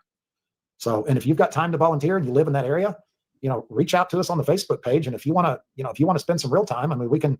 So people that reached out wanting to volunteer ended up being like handlers of social media, his inner circle that go around and like make posts and defense and kind of clean up some of their cleanups, and some of the 2 a.m. like those people helped cover the tracks when the messages got leaked out of the Facebook groups, help creators not talk about that. And then somehow next thing you know, they're aligned on a filing in Pennsylvania. Hallucinogenic Recipe says, just a quick call out. Notice no baseball signals with his hands or coughing, etc. Thank you for the support. Yeah, this is interesting though. It's really interesting. We can put you to work doing something positive, I'm sure. So basically at this point, no money is needed, I guess, for both of those cases. So what we can do is we can stay tuned and let people know if and when y'all get to that point. So have you somebody asked a good question, I'll throw this one out here, which is, and I'll take it a little bit further. They asked if you've been to Tennessee. And I'm sure you have at some point in your life been to Tennessee, but in regard to this case, have you been to Tennessee? And if not, when do you, I know you're planning on coming here. So if you want to share, are you planning on coming? I'll be there on the 19th. So for those of you who were asking earlier too, when the next vigil was, it's going to be May 19th. And is that going to be at Long Hollow Church? I'd have to verify that. I know it's at a church. I think that's accurate, but I'll verify that. But I will be there from let's say the evening of the 18th through the 20th. Okay, well, we'll definitely have to get together then while you're here. Isn't that the weekend that Pascal met him too? If I remember correctly, May 19th was the first time Pascal went and met them, and T-Rev was there too, and the Red Robin stuff or whatever. Absolutely. Absolutely. So, tell Justin to put the link to the page like T-Rev did, put the link to the page on your video, the Facebook page. I can do that. I have to get the link. I don't know what it is, but I can do that. That's easy. Yeah. We can put the description. Yeah, KCG was in the middle. I think it's actually May 7th or around the 7th of May that law enforcement makes the announcement that the boy in North Carolina was not Sebastian. I think it's around the beginning, and this was the 5th of May. So I think it was a couple days later that law enforcement announced. What we're trying to do is we're trying to follow kind of the model that we used in Caleb's case, where we grow a local page. And if we need volunteers, or if we've got 50 volunteers and we need somebody to feed them, or we need a drone, or we need a boat, we've got people locally there that are supporting Sebastian that will volunteer things, not money, but things or time or something like that. And that, we're trying to create a group designed specifically for that. No drama, no bashing anybody, simply supporting Sebastian and trying to create, support in that community. There's a lot of people asking a really good question, in my opinion. I'm going to throw this up here real quick so people can see this for the vigil. Next vigil is 5/19 at 6 p.m. at Long Hollow Church. Unfortunately, I will not be at the vigil. That is my birthday, and we're going to be out for that. But anyways, people are asking about a reward fund. I know that we have one set up. I know y'all have one set up for Caleb, but to my understanding, there is no reward that's been offered at this point for Sebastian. Is there a plan to perhaps set one of those up as well? I think when we figure out how we're going to accept donations, and I would really like, everybody to be on board with that. I definitely think there'll be a reward offered. I don't have details about that at this time. And I don't want to overspeak. That's fair. So there's more to come. Okay. Is there anything else that you'd like to add before we close off? No, I don't think so. I mean, I appreciate you giving me the opportunity to come on and, I stay put out. Okay. This is really interesting. Miss Upper Thigh, thank you so much for the gifted memberships. Y'all, welcome to the cabana. This was really interesting. These fires, I mean, people that are going to be attacking and angry are still going to do their thing because they got to have something to talk about. But, those of you that listen tonight that are here for the right reasons, God bless you. We appreciate you. Do you think with going forward that we should possibly set something up as a weekly for updates? Is that something you'd be open to? Potentially. Yeah. I'm always open to that. I mean, if you've got the time, I mean, what I'm trying to do is I'm trying to create 3 or 4 people like that. You included, Justin, where, I can set a schedule and I know, Tuesday night at 8:00 Central, I need to be, here. I mean, we're trying to create something like that. So the short answer is yes. And just so you're aware too, and we can talk about this offline, we can also always record earlier and then still stream it live and be in the comments later in the, when we stream it in the evening. So evening always works better for me because it allows me to have some family time earlier. Yeah, I get that. So whatever you want, we can discuss that offline. So I appreciate your audience. What's interesting, and Justin checked out. He checked out. So there's been a few trolls, but there's been a lot of kind words to Sebastian in the case and what we're trying to do. So for those of you that are here for the right reasons, again, we appreciate you. Well, I appreciate you coming on. I know you've had a long day. He followed the Micah Miller case heavily. He got really into that. But the way he checked out of this case is really interesting. Let's go back to May 30th really quick. Again, that was May 5th, but let's listen to this one portion here. And then Tony, obviously I've got some questions for you, which I've asked a lot of the questions in our downtime. So, but it's been really good. This has been really good. I really do appreciate this. I hope I've been very respectful of you both throughout this process. I wanted to be, I pry, but I understand the situation as well. And it's kind of hard because you're the only person I've had an opportunity to speak with. So I really do apologize that I have to ask you all these questions. But what do you think the most challenging thing for you has been since the disappearance of your son? And I know you're talking about the loneliness, but has there been any other hindrances, resources? There was a time and a place that you actually said that you believe you may know where your son is, but you just don't have the resources to get him. What did you mean by that? I don't remember stating that. But he's somewhere. Mm-hmm. When it comes down to resources, it's like I would like to follow every lead possible. I'd like to go down every Why is Tony adjusting his camera? rabbit hole. Nobody moved. Mm-hmm. And I know I can't do it. Thank you again, Miss Upper Thigh. Everybody wants to complain about this, complain about that, and to add stress. And stress is the #1 killer in life. It's not that I'm alone. in my house. It's the fact that my son could possibly be. Yes, Doris, it is. I'm gonna fast forward it to where she starts talking to Tony. Oh wait, yeah, to where she's talking to Tony.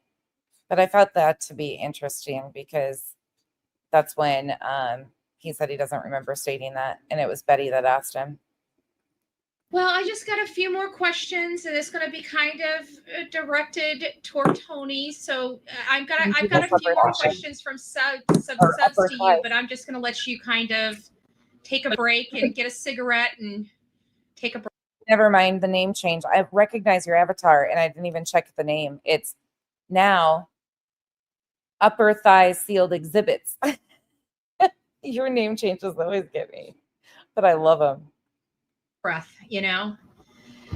So Tony, you've been through quite a lot with Seth throughout this process, and it has very much been challenging. It's been challenging for all of us, watching this from an outside looking in. You tell me a little bit about yourself and how you were drawn to this case or Caleb's case. But before you do that, and then after that, give us an update on Caleb, because there were some people in the chat that wanted to know what was going on in that case as well. So, well, I got involved in. You know, it's really interesting because I was intending on like going back and looking at some of the plaintiffs and kind of their involvement, and we just naturally went here with Tony tonight. He's another plaintiff on this filing, and it's interesting to see the things he said compared to what the filing stated. Caleb's case, because I'm very close to his father, Randy. We work together. We're very close friends. I started out in that case kind of like I did with Seth, kind of helping from behind the scenes, setting up some interviews, doing some things like that. And as he got further into that situation, he started requesting more and more and started hinting that it would be good if he had somebody by his side in Corpus Christi. So I went down there to Corpus Christi and, I became kind of a project manager for him. I mean, I set up the, places that the search and rescue team was searching. I worked with our Facebook administrator to build volunteers and kind of give them direction. I brought the PI in, again, with some recommendations from our Facebook group and, pushed for him to engage the PI and, just had a lot of different roles there and, got his interview set up, coached him through those. Just kind of gave him a strategy, laid out a strategy for him. Got his interview set up, coached and then as him we for moved those. through that case, it got to the point where that investigation turned more digital and there wasn't a need to keep doing interviews.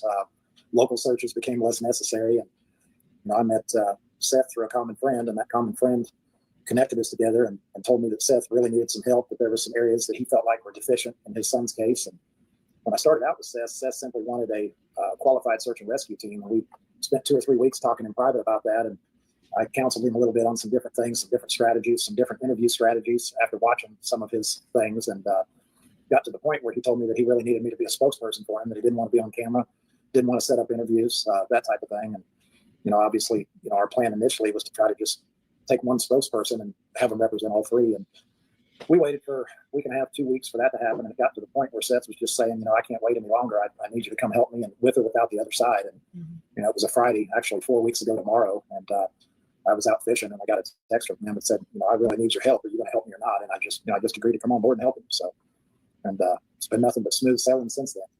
Are you Smooth sailing, nothing but smooth sailing. robbing Seth blind? Meanwhile, months later, they end up in a lawsuit. I got to tell you, I've been very, very blessed in life, and I'd give Seth the shirt off my back. I have not taken even a nickel from Seth or Randy Harris. Quite frankly, I set up a GoFundMe for Randy through our employees at work, our coworkers. Even that account, I never even had access to the funds. As you know, they're kept in a cloud. And then when Randy was ready for him, I sent him an email and he captured those funds. But I've never even had access to any of these guys' funds. Matter of fact, when I'm with them, I pay for everything for them out of my wife and I's pocket. Why do you think you're under such heavy scrutiny? I think a lot of it has to do with Seth was on a lot of these hate channels, and he was out there doing everything he could do to get his son's name out there. And when I started watching where he had been and started researching these people and looking at their history, I told him, I said, there's a lot of these people that, that don't have your best interest at heart. So we're not going to do interviews with these people anymore. And I think a lot of it has to do with when I took that access away to him. And, a lot of the content creators that never had access to him, they still liked him getting on camera and losing his cool and, whatever, because it was clicks and views. And I couldn't stand it. It made me sick. You know exactly how this playbook works, Tony. Interesting. This man knew exactly what was going on. Yeah, it made me sick too. And I just tried to give him a plan, and people love to see Seth Rogers in the Raw, and he can be in the Raw like he was tonight. He can be himself, but he can still be in an environment where people and platforms care about him. And there's a difference between being in the Raw where people are laughing at him behind his back and being in the Raw on a show where somebody has compassion, such as yourself. And I want. Don't fool yourself. Stop, ma'am. Can I talk? Can you hush? Like right now? Yeah, shush. No, stop back up talking. This is so fucking strange. All of this interview here. Because these people, do you think they care? Do you really think these people care, Tony? Or are they using him because they're opportunists? Just like they do to every case. I wanted to control his environment. Not what he says, but I wanted to control the environment. Yeah, I think what you guys are doing, putting him on his own platform, I think that's going to be a benefit for you guys in the long road. And you don't have to depend on people like me. He can go pop up there if he's got a message or information. You guys can because at the end of the day, I did watch everything unfold. I do have intimate knowledge of all the people involved and how everything transpired. Well, we're not going to get into Princess she is, and it's her first time. She turns a year in April, and let me tell you what, it is hell on earth. But she's got, as soon as she's out of being in heat, she's going to get fit. into that here. It was wrong. It was wrong. Yeah. And so, I just really am very thankful that you guys took the time to come here. And I would like, when Seth is, ready, I would like to open it up just for a few questions. I'm going to go through my start accounts here real quick. I've got a few questions in here if he's up for it. I'm just going to read through them before, if you don't mind, just give me a few minutes to read through, make sure nothing's too crazy here. And it's interesting. That's interesting looking at Tony like that. I could do that. Maybe we should go back and look at some of those interviews. Okay, can you hush, please? I think I've got a full copy of the one where he was on Britney's. I'll have to pull it. Whiskey. But that's really interesting looking at Tony's involvement and who he knows and like how he came in and what he said to begin with. And I'm sure it sounds like there was a lot last night. There's like a lot that he talked about last night. So maybe we will look at the Tony side of things. Sorry, she's really mouthy right now. But I am going to get out of here and get to bed because it has just been a long day and I am tired. So we will continue this maybe tomorrow. I hope you guys all have a wonderful evening and get some rest. See you guys tomorrow. Bye.